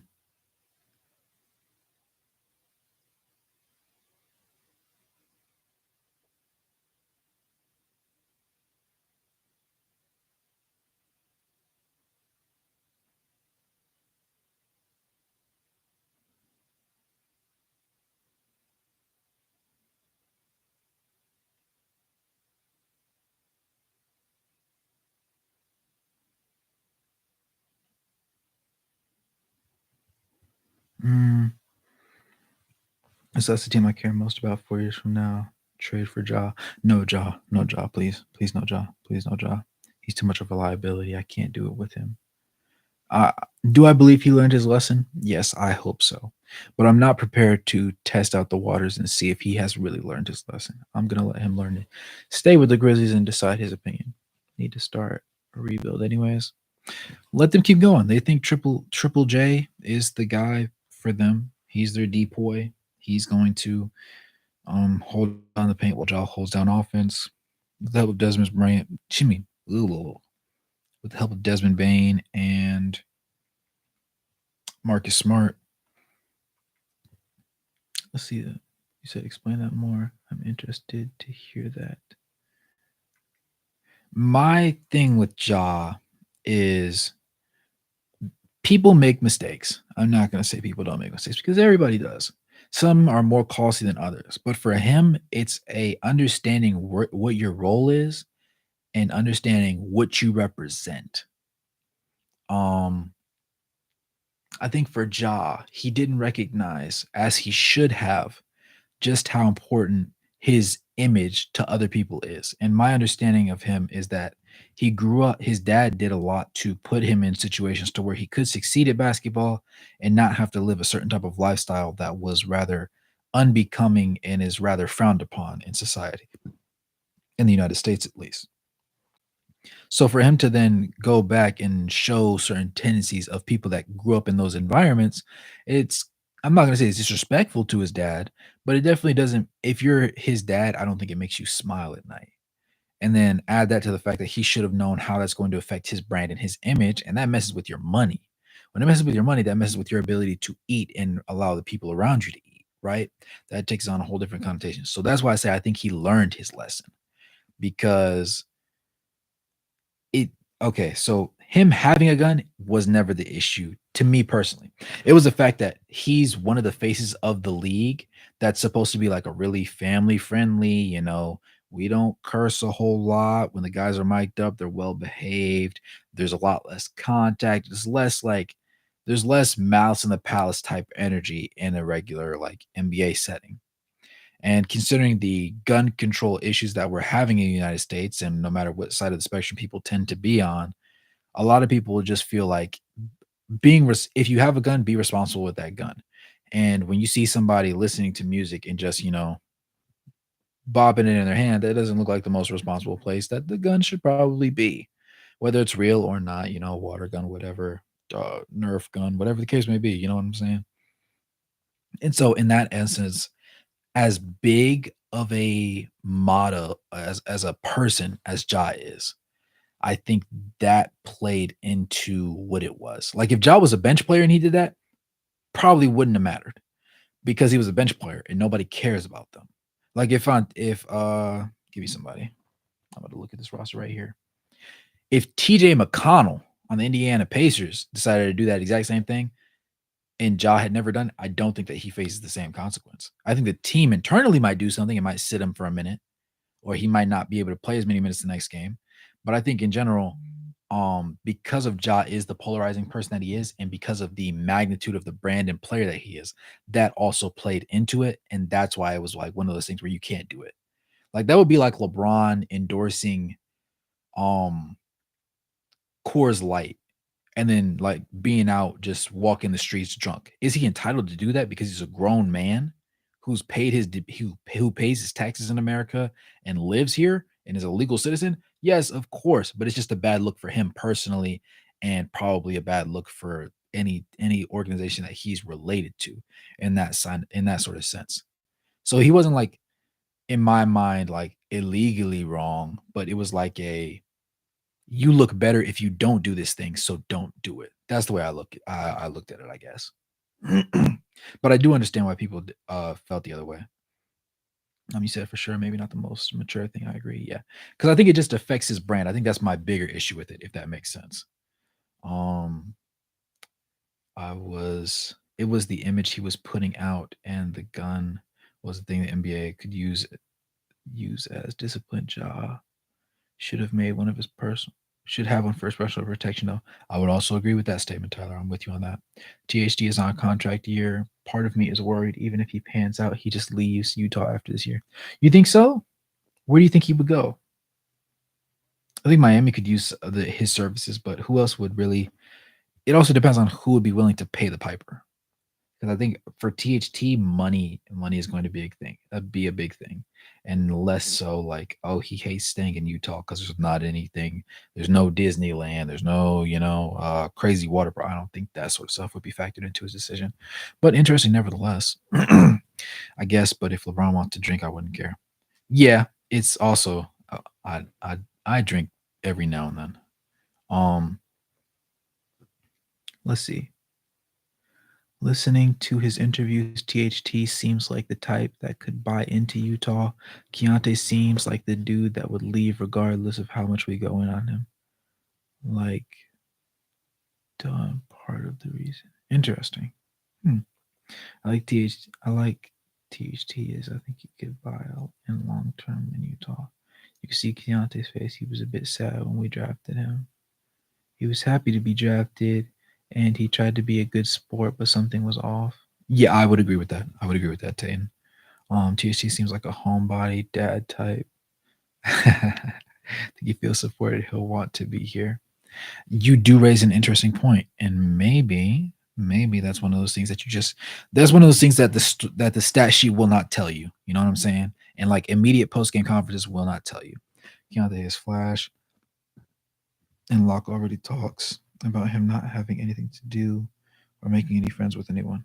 Uh-oh. Uh-oh, uh-oh, uh-oh. It's interesting because I also feel like if Keontae reaches a point where he under contract reaches like peak Keontae George on the Utah Jazz, I think he's liable to stay. But in a contract year for him, if he's the peak version of himself and he has the opportunity to win more elsewhere and receive comparable money, I do concern myself with the thought that he might decide to jump ship. Yeah. Yeah. Yep.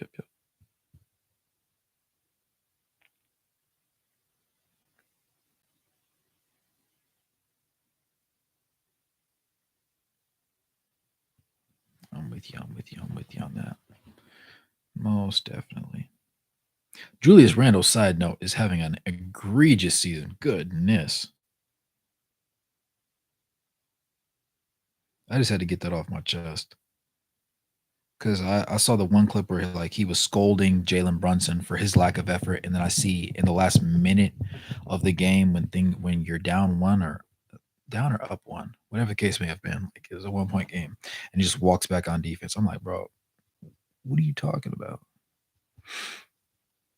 Could ruin whatever all in plan we make. True, true, true, true, true, true, true, true. Hopefully not though. Hopefully not though. We like to give the boys the benefit of the doubt. You know what I'm saying? Let people prove us wrong. Hopefully not, but you know, some people do tend to be more out for themselves than we like to openly admit to ourselves, and that's just the way it is. I don't understand why we are not fast tracking this rebuild like last year. I thought it would be a good. I thought it would be a long process. When we traded away, we thought we were getting picks and role players. Yeah, but we didn't get picks and role players. My fear with Keontae is him getting the JC mentality and shot selection. That isn't a bad one. Like there isn't a bad one. But yeah, All-Star Larry Marketing. I would say that's why I like Keontae playing alongside Chris Dunn. While Chris Dunn isn't the greatest shot maker in and of himself, more than anything, he's more likely to play make for his fellow teammates. He's going to whenever Chris Dunn's on the court, I feel like he looks out for a lot for Walker Kessler a lot more, right? And I think it's one of those things where Keontae George has to learn from somebody. You don't want him to pick up certain people's tendencies, but I think the best bag of tricks that you would like him to take the best traits from would probably be Chris Dunn, and then from there you can kind of mold him as his own individual player to just round out his overall game. Um, Gotta put my kid to bed. BRB if you're still alive. LOL. I'll probably will be. Where's it's 2 it's we've been what 2 hours now? Yeah, I got a couple more in me, Jordan. I got a couple more minutes in me. Sis bro, he's been here for 6 months. Let Keontae get a feel for Utah. Plus he's 28, nothing to do here when you're under 21. That's a fair point. That's a fair point. All that said, I've been very impressed with Keontae. For sure. All-Star Larry Marketing wasn't who we traded for, so now that we have him, we can fast track this whole rebuild. Yeah, JC at his worst was still getting the most minutes. That's what really killed me, Tyler. I'm not gonna lie, because it's okay to be rough. It's okay to have your bad days, but goodness, please stop starting fires. I can't put them all out. You know what I'm saying? It's too hard.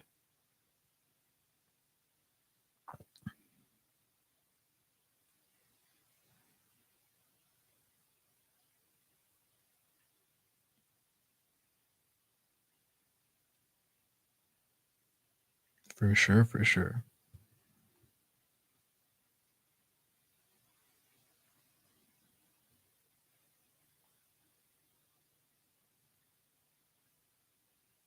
Next 10 to 20 are likely going to be rough. I hope to see them grow as a team. Maybe we'll see improvements from THC as guard. I'm with you. I'm definitely with you on that. Because really, by the 20th game in the season, you kind of really have an identity, right? Like that's a quarter of the season. If you don't know who you are by then, you're probably never gonna know, and that means your season is lost. I would like to think that the season is not lost, but that also entails the knowledge that they know where things are going, right? And I would like to think that they do know, and they're just taking their time with us. But still.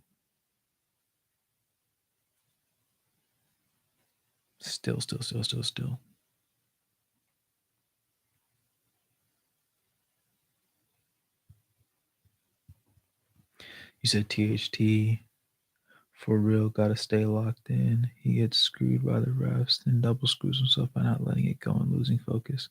I would agree with that. Remember Donovan's first year here? Man, that was a time. That was a time, Lee. Last year we start 10-3. This year we start 3. Chill, chill. No, don't do that. Don't do that. Don't jinx us. Don't jinx us, Dayton. Hope you don't think I'm blind to the bad parts of THT's game.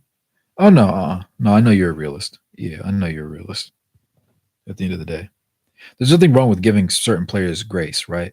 Like the person I give the most grace to is Colin Sexton. A lot of times I defend him so crazy, and I'm like, it's the effort, it's the effort, it's the effort. He's just little, and it's like, I mean, yeah, but still, little doesn't negate boo boo play. You know what I'm saying? But I still stand behind him a lot of times. Lisa just went 2-18 and went 20-4. Rudy comes back and we go 32-6. I do think the Lakers / LeBron systems is real. The ball watching his stuff is from Bron. Just watching him. Yeah, yeah. LeBron is one of those players that can just beat a system for real. Everybody can't do that, and that's what makes Stephen Curry to me. I'm not gonna sit there and say that he's better than what's his name? Better than Magic Johnson all time. But what I will say is the difference between Stephen Curry and Magic Johnson is Stephen Curry was capable of being the system.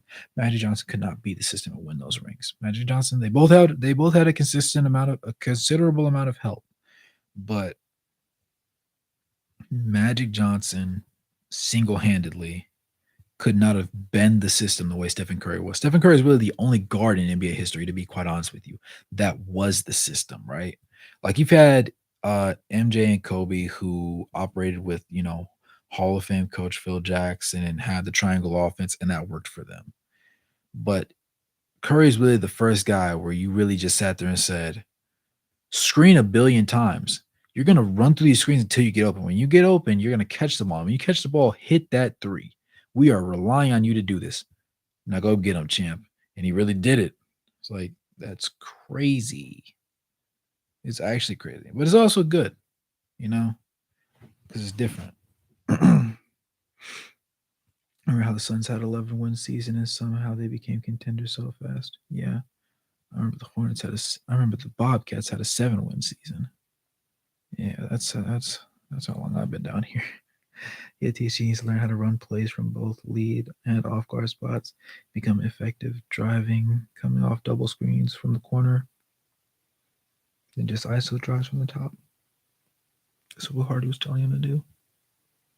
Fair, fair, fair, fair. I can understand that actually.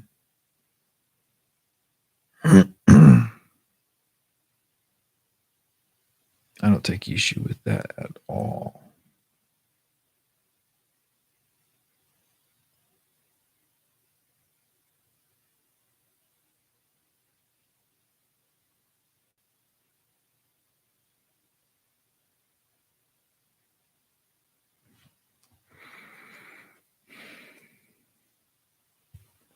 He said, I think there's time to turn it around, but when it is too late, but when is it too late for them to do so? I think if you're still within 10 games of 500 around the midpoint of the season, you're still kind of safe. If you get close to being down 20 games, the way the West is situated right now, it's probably a no go. It's probably a no go because it's going to be very hard. Like basketball is a game of runs and streaks and stuff like that. But in this particular Western Conference, this particular year, winning out and being able to string together wins to erase a 20 game deficit is absolutely crazy. Is it possible? Yes, of course. A lot of things are possible in the NBA. But do I think it could happen? Do I think it's likely to happen? No. No. 10 games is 10, maybe 12-ish. You're kind of hitting the panic button, like you're rubbing that finger around the red panic button, low key. You said, I agree. Yeah. THT shoots a 3-pointer, hits the side of the backboard. Lowry rebounds it and saves the possession. Hmm. So what do you think? So you think So what, you and I think it's not too late until around 60 game mark? Yeah, I'm willing to bite. Yeah, I'm with you on that, Lee. The 2024 draft, more deep than 2023 draft, I have no clue at all. I actually haven't heard much of that. Um, I actually I was I was one of the middle school coaches for Caleb Foster, who's currently at uh Duke. He came off the bench his first game, had 15, as well as Trey Green, who's at Xavier University playing point guard. I didn't actually see his first game highlights. Um, I want to see them in the league. I want to see them in the league. I don't know if they'll get drafted this year, but what's his name? Caleb Foster, 6'4", pretty solid frame, not too wiry. Shoots well, passes well. Not really an above the rim player, which I don't have a problem with, but I don't know. I also haven't been as in the loop as I typically am at this point in the year about how everybody is. I think a little bit more into the college season. I don't know for sure. This is an evaluation year, anyways. We just don't want to give the Thunder the 11th pick. We sure don't want to give them our 25th pick. Yeah, yeah.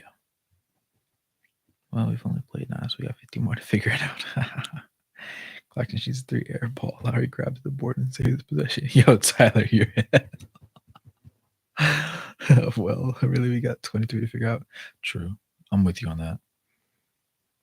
23 more games to figure out before it's too late. We can do that with every player on the roster. Why single THT out tons of dudes breaking threes? Collins literally airballed a 3 by 5 feet today. Shh, he went 1 for 2. We excused him.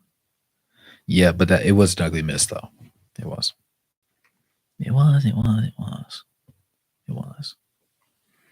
Standing behind you on that one. Unfortunately, I have to.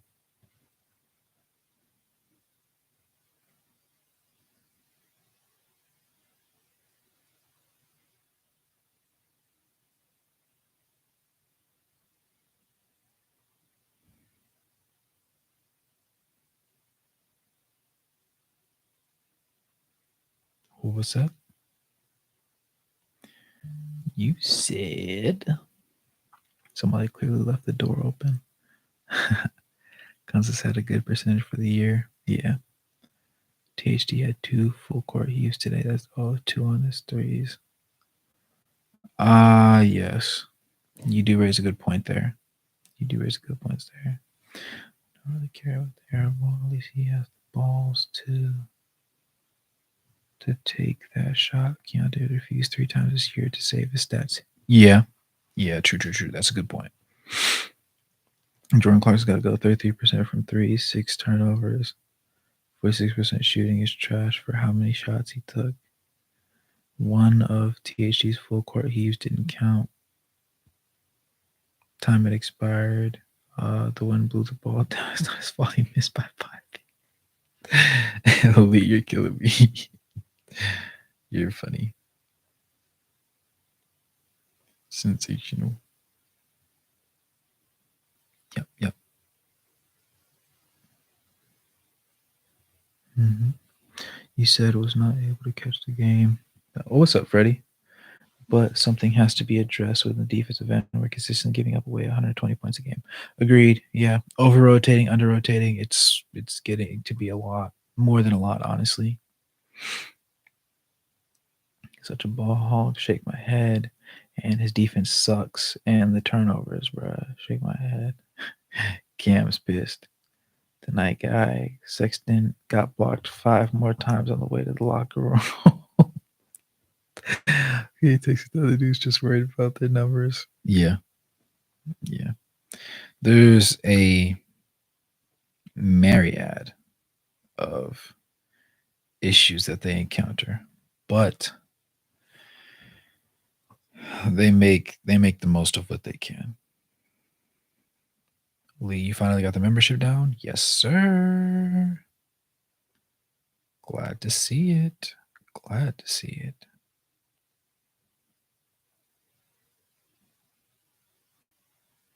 Ecstatic to see it, actually. To be fair, everyone in criticism, please. Lowry's the only one safe from it.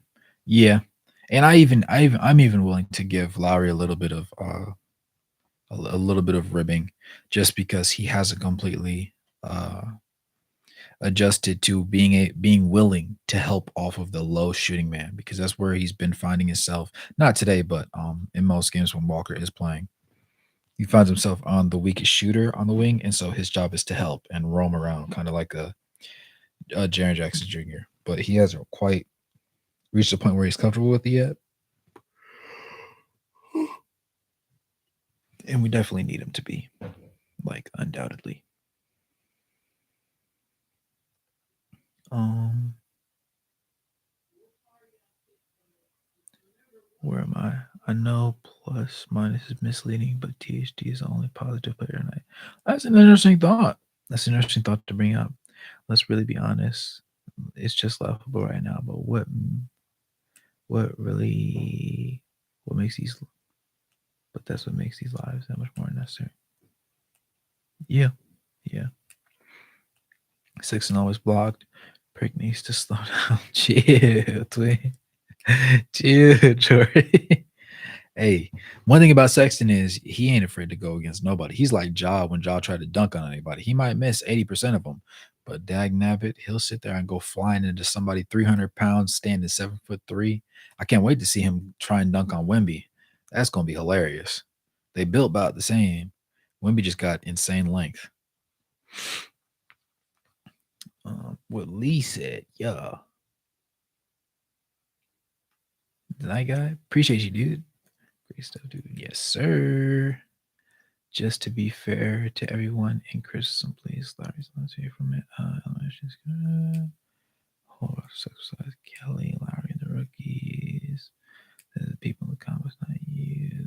Tailbone thing. Oh, gotcha. We need Lowry. We need more Lowry one hand jams. High key. Even him hanging on the rim with two. I just love to see it. That means the game's going real good if he has the opportunity to do that. Lowry, the secondary rim defender, should put that effort in. I know we're being careful with Hendricks, but at this point, what would it hurt?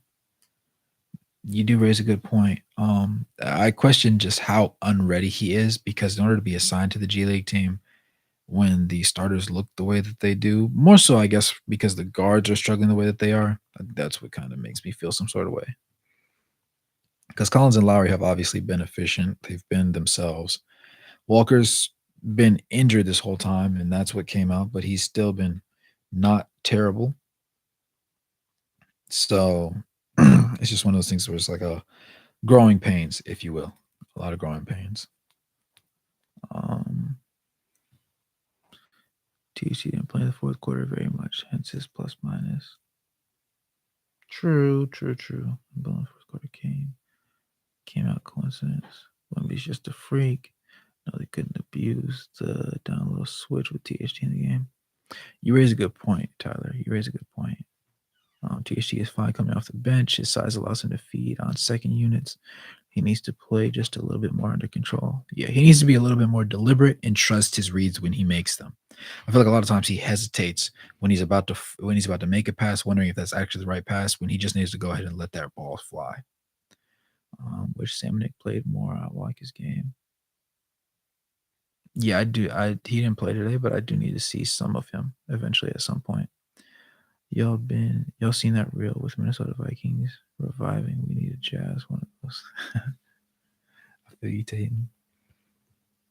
But the boom came because both THT and Lowry came out, and there was zero strength presence in the paint with Ochai, Collins, and Olynyk as the front court. The Pacers scored like every play until Lowry came back in. Interesting take. Interesting point that you make there.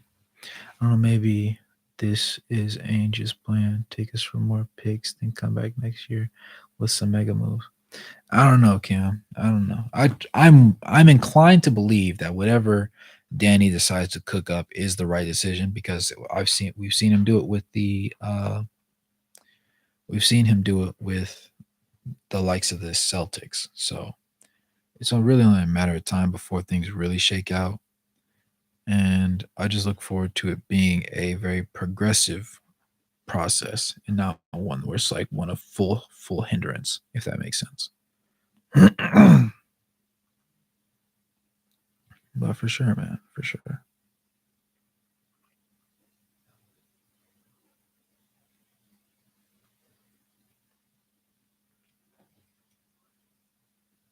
Hmm. He said we only have 1 trillion picks. I don't know why we need more. We could always trade some of those picks and groupings to get just a slightly better pick, but obviously a lower number. Um, this year's trade deadline will be really interesting for us. Either way, we suck this year. We got mad picks this year. It's gonna be sad, though. Probably it's. I'm hoping the ship gets righted in the next 10 games because I don't want to watch this the rest of the year. Remember, folks were mad we didn't draft Cam. Now he's in the G League. I don't know though. I feel like Cam Whitmore has something in him that most players in the draft didn't have. That being said, he did end up going to the Rockets, so there's a lot going on there. Like Dylan Brooks deciding that this team gave me the opportunity to play. I'm gonna go ahead and learn how to play basketball now. He's hooping. His efficiency is crazy. I don't know how sustainable it is though. He said, "Yeah, the C's rebuild went roughly how ours has been so far. First year, play better than expected. Second year, won like 20 games. Next year, they win 36. Next year, they win 46. Send G to you, Tyler. What's your IG? So the Clippers game live, and I'm glad I went to because every other game's been trash. It was a good game. It was a very good game. Do you think we'll be able to make a win now move at the deadline, or do you think we hold tight on our rebuild?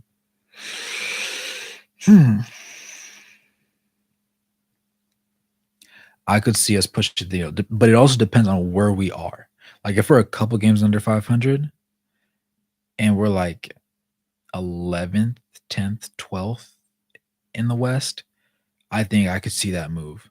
But if the difference between being a play-in slash playoff team and being a lottery pick is a big gap, then there's no point in making the move because, it's not ideal. It's not ideal in any way, shape, or form for you.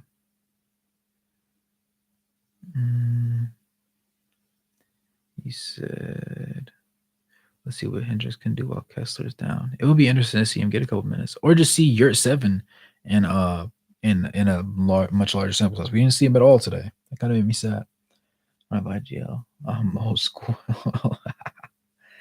I don't want necessarily a win now move. Maybe a playoff move is what we need to. Yeah, I think that's what Lee meant by when he said win now. My views on social media would have you thinking I was Republican. I'm weak. Nothing wrong with that.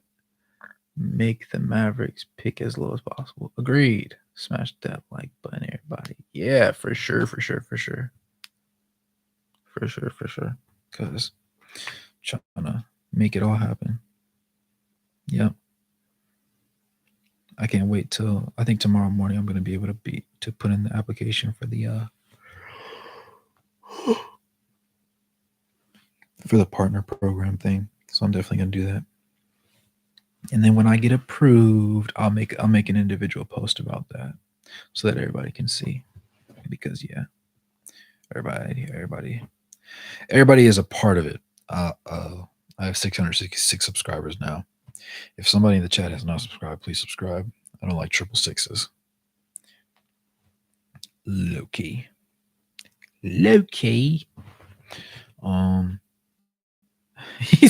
Zach said, "Congrats on the triple sixes." I prefer triple sevens, but thank you, sir. I wish we could make a trade with the Heat for McCollum and some other guys. Trade Clarkson and a couple other guys. Maybe a pick for some good defenders. CJ would be an interesting fit here. I actually have to sit and think because defensively he has a little bit of a similar liability to Colin Sexton, but I feel like he's obviously a better playmaker than Colin is. I don't know. You raise an interesting point. Um, I'm looking to be ticked if we just keep doing what we're doing and our pick ends up being 11th. The Mavs get it low key. Triple sevens tomorrow. If I get 111 subscribers, that'd be OD. That would be like, I don't know how I would react. Marking in third in the league with threes made and attempts per game. Good shooting for him. Amazing shooting for him. Amazing shooting for 7-footers. Him being able to do this at the clip that he's doing, he's not doing it on baby attempts. Like, this is the least amount of shots he's taken from three in a minute, and it's 5, right? So he's not doing the Walker Kessler. One game he shoots 2, one game he shoots none, one game he shoots 1. No, he's getting them things up, and it's going. Let's say we're like 20 and 37 come the deadline. Do you think we make a win now move, or do you think the tank is on again? I think at that point you have a conversation with Lowry and John Collins specifically, and maybe Walker, depending on how Walker's played up to that point.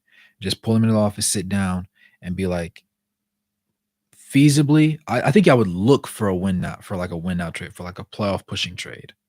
And if there is one, then I would jump on it. Or I would have that conversation and be like, is this something that y'all be interested? Would y'all be interested in playing with so and so? Because I can make the move right now. It's going to cost us a little bit, but I can make this move right now, and then they'll be able to be here with us to boost this. That being said, I don't know how reasonable that is. I might be inclined to just say tank. I might just lean tank. Love Lowry. I like to see the setup and have a chat with you. I love. I can't even read.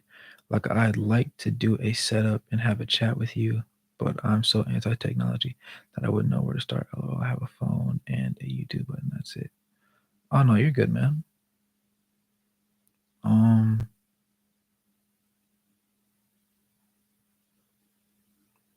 for sure, for sure.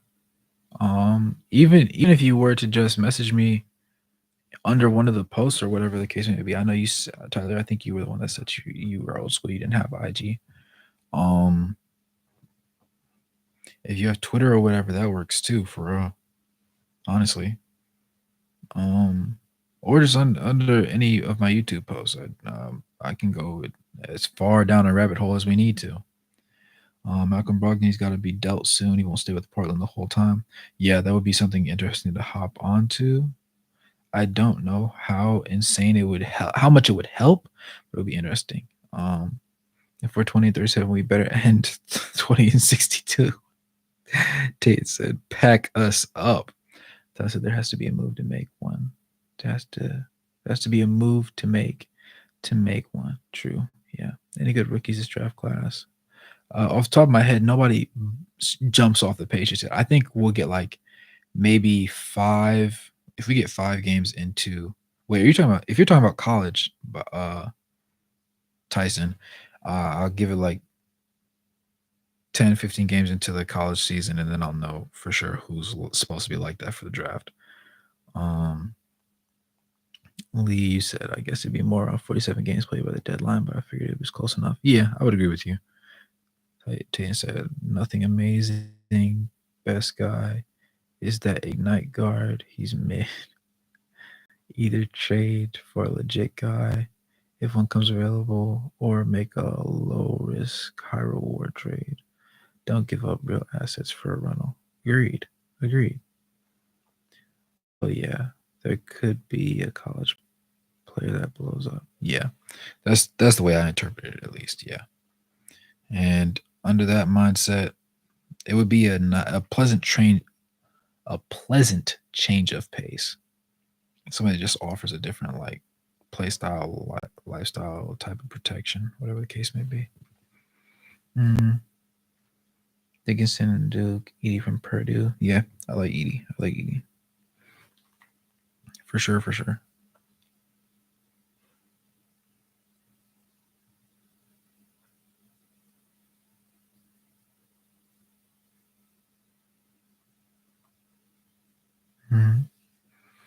He got exposed by the team that was in March Madness. Yeah.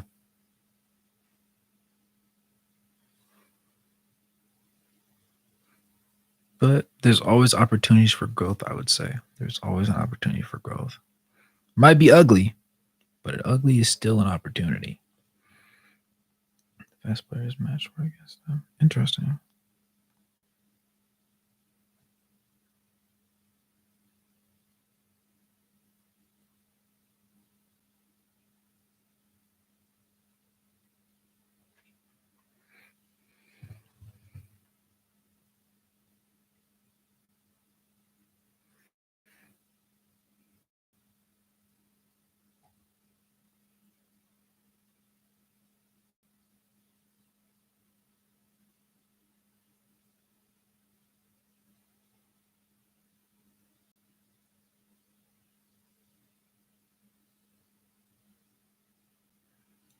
You said we just need a good playmaker that can play D on the wing. True. I would agree with you on that. You're not wrong, Christian. He's absolutely unstoppable with space. Yup, with space though. We can see it happen though. We can see the vision.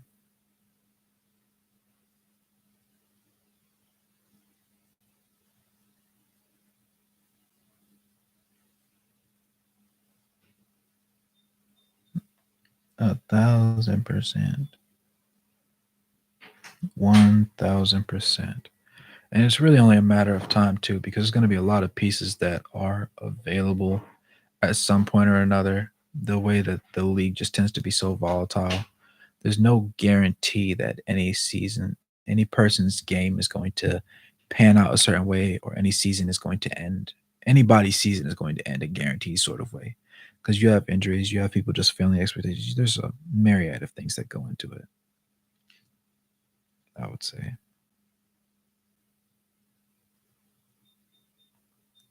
but you said I think it was struggle on defense against fast-paced players. I can see that. I can see that. Elite NBA rim protector and rebounder right now.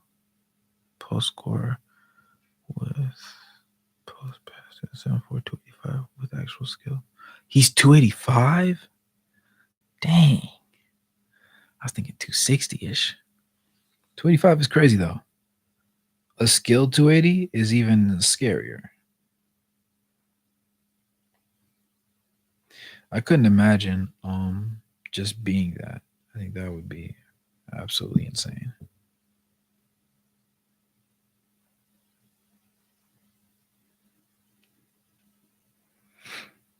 Mhm.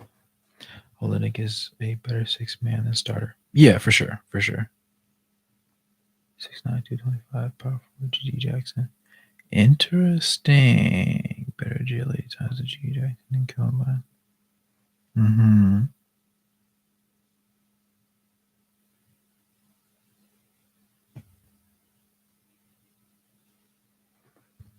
I'm not mad at it. I'm not mad at it.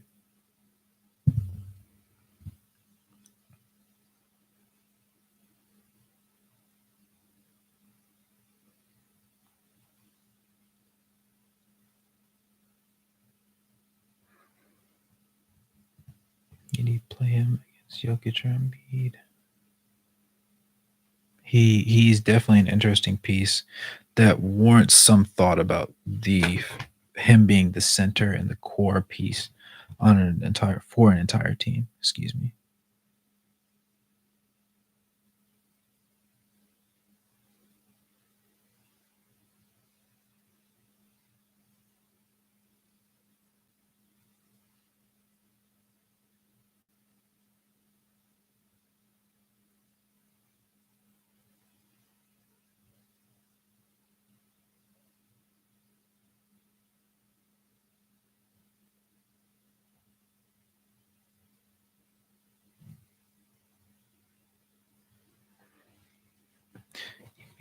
Kessler helps on Jokic and Lowry have a 50-point game this season. I think. Ooh, could he? I definitely think he could. I think that he's definitely capable of hitting 50, especially if he does get up. If he gets up like 15 threes in a game, hits like 7 or 8 of them, I think that's definitely possible. But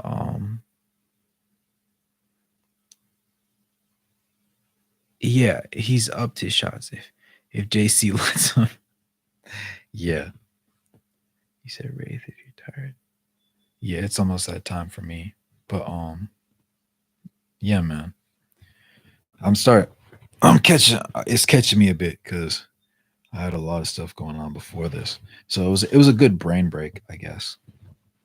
And then so tomorrow I'm probably gonna do a video about Keontae George's performance in this one. Give him a little praise. That'll do decent viewership wise. Even though we just chatted about him at length. No. I was looking at my phone. I promise. I promise. I was looking at my phone because I was looking at somebody's numbers because you brought once you brought up Edie, and I was looking at the my membership numbers on the buying a coffee thing. And so I just zoned out because I'm like looking at my phone and I'm just sitting there. And every like in the corner of my eye, I can see when somebody messages something. So I'm sitting there and then I saw the message, so I just looked back over, real smooth, like I saw the question about it. Nah, I'm not one of those people that could do a sleep stream. That might be a little crazy for me personally. I don't know. Maybe one day. I know the kids apparently like watching when their streamers do that, but I've never been somebody to watch a fellow grown man sleep. You know what I'm saying? Yeah. Yeah, Dink. I'm about to finish it up though, man. It's 2:41. Or we've been going for two almost 2 hours, 45 minutes, basically. So gotta be locked in, man. He said his focus is great. Thought the same thing. Like, yo, why he pass out? Sleep ASMR. Nah. But like I literally like I'm looking at it in my head. I'm just like, and the message like, if you're tired, you can go to bed. I'm a little bit tired. I'm not gonna sit there and play like I'm not, because I also haven't eaten dinner yet. Um, but I need to lose a little bit of weight, so it's worth it. That being said, I feel like we've had a very productive night, boys. We got to meet some new people. Some new people joined the family. You know what I'm saying? Is there anybody whose first stream was today that's still in here right now?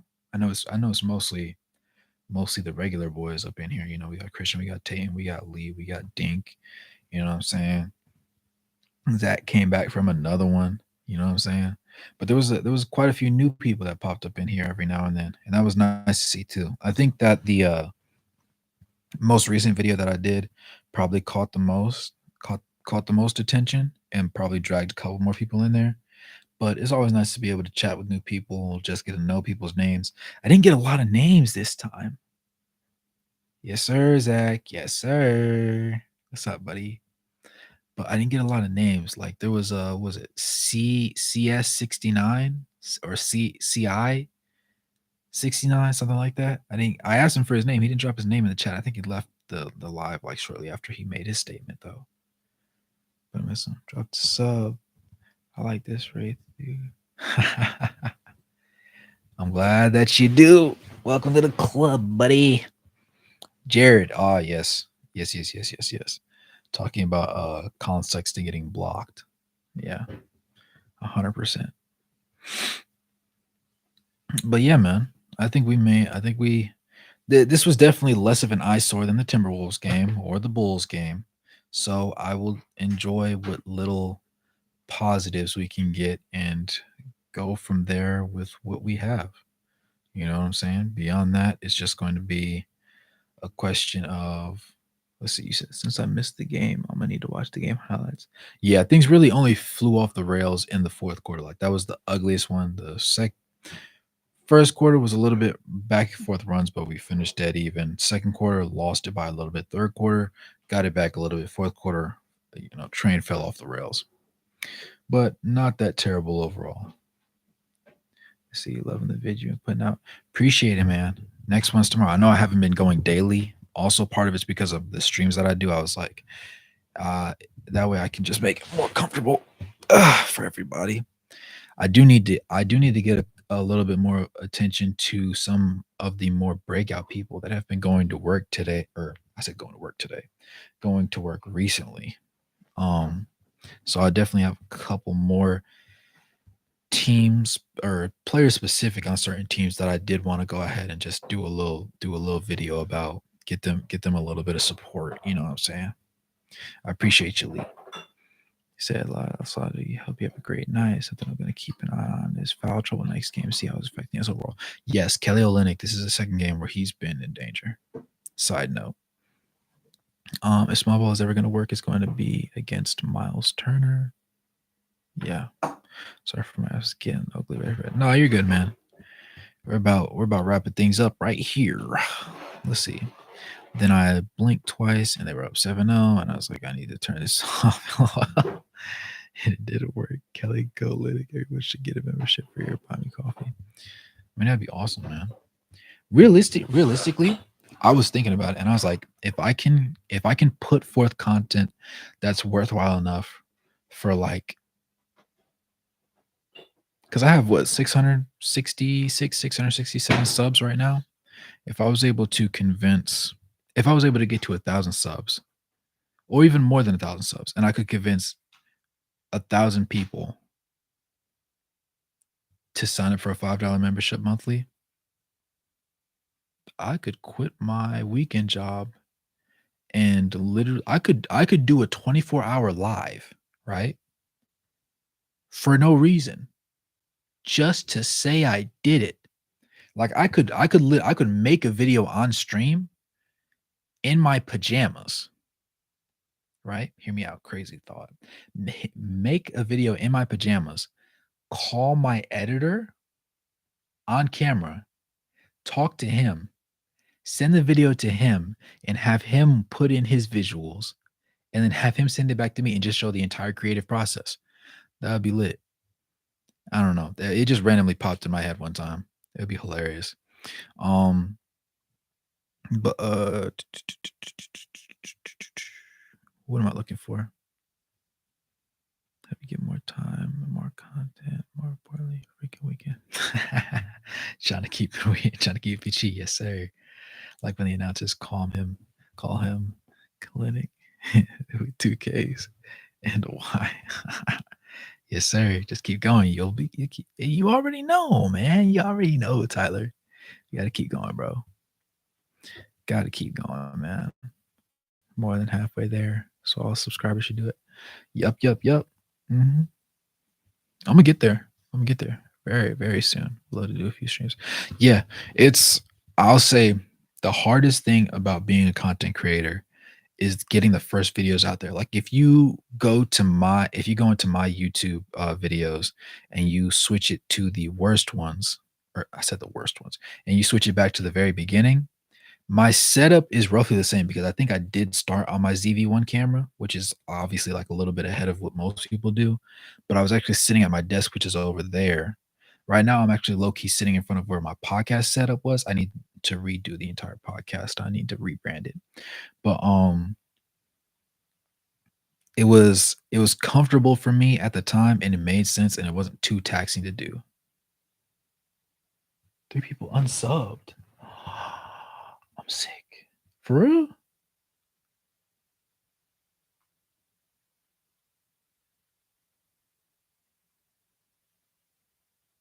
Oh wait, no. This is three people dropped out of the video, I think. But gonna message you tomorrow morning on IG for our collab now. Oakley doesn't need to be held all day long. Yes, sir. Me and Lee got something cooking up real good already. 3 people so they miss out. You know, it is what it is. The only thing that changed, is the desk you were at. Very true. Very true. Like the current setup though.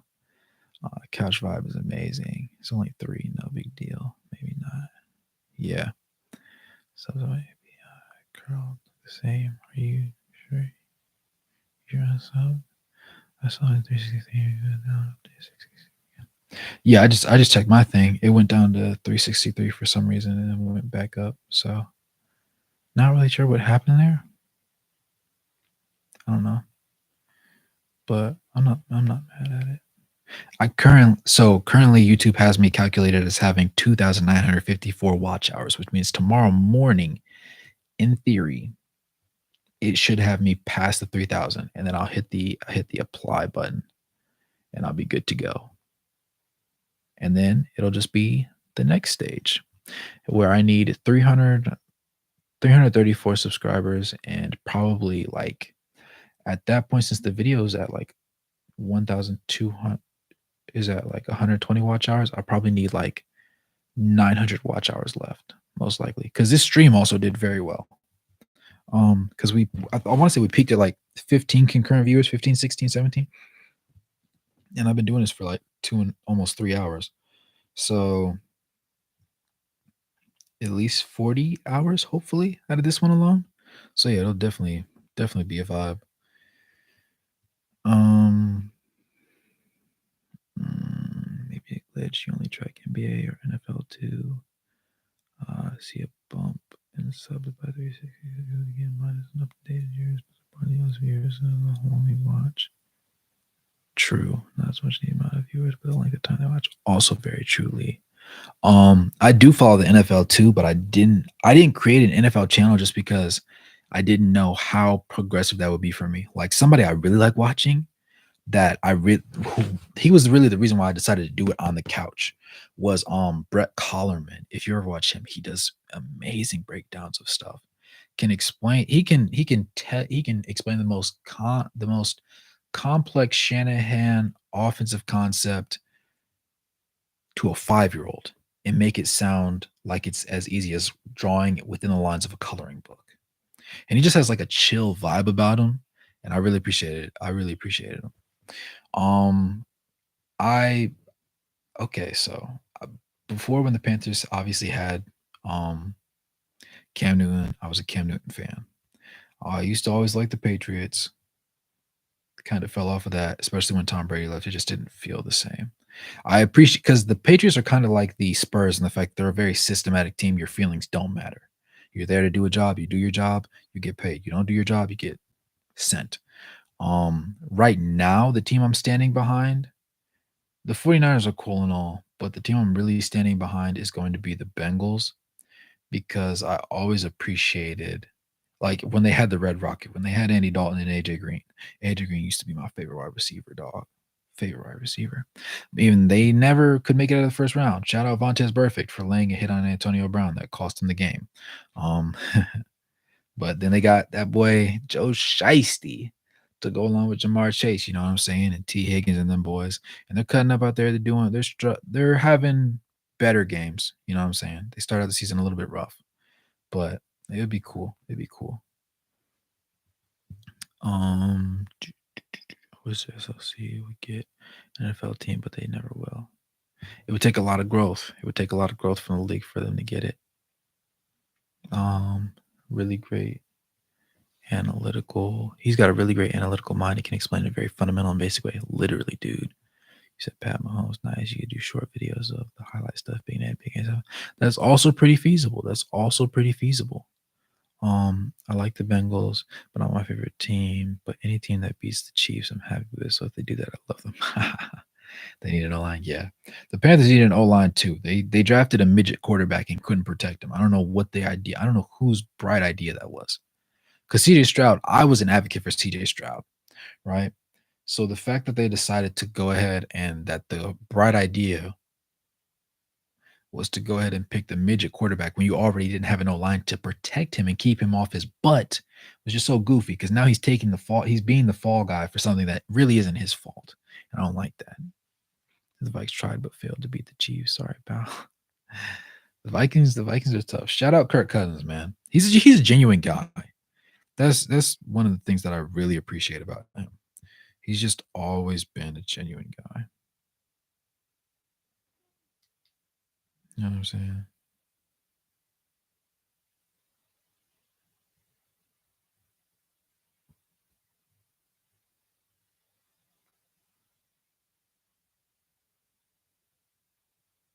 but I can appreciate that about him because there's not enough of those types of people in the league. Like you got guys that do stuff just for a paycheck, and guys that do stuff to get to the next day, but just genuine guys that just like what they do. Showing up to work every day because you want to, and not because you have to, is an entirely different thing. You know what I'm saying? So the Vikings are going to break a record in most turnovers inside their own 10-yard line. Hey man, you never know. You beat the Chiefs, you're on my Christmas line. Hey man, you do what you do. But yeah, it's about that time for us, boys. You already know. Great dude, slightly overpaid. Yeah, definitely slightly overpaid. Solid businessman.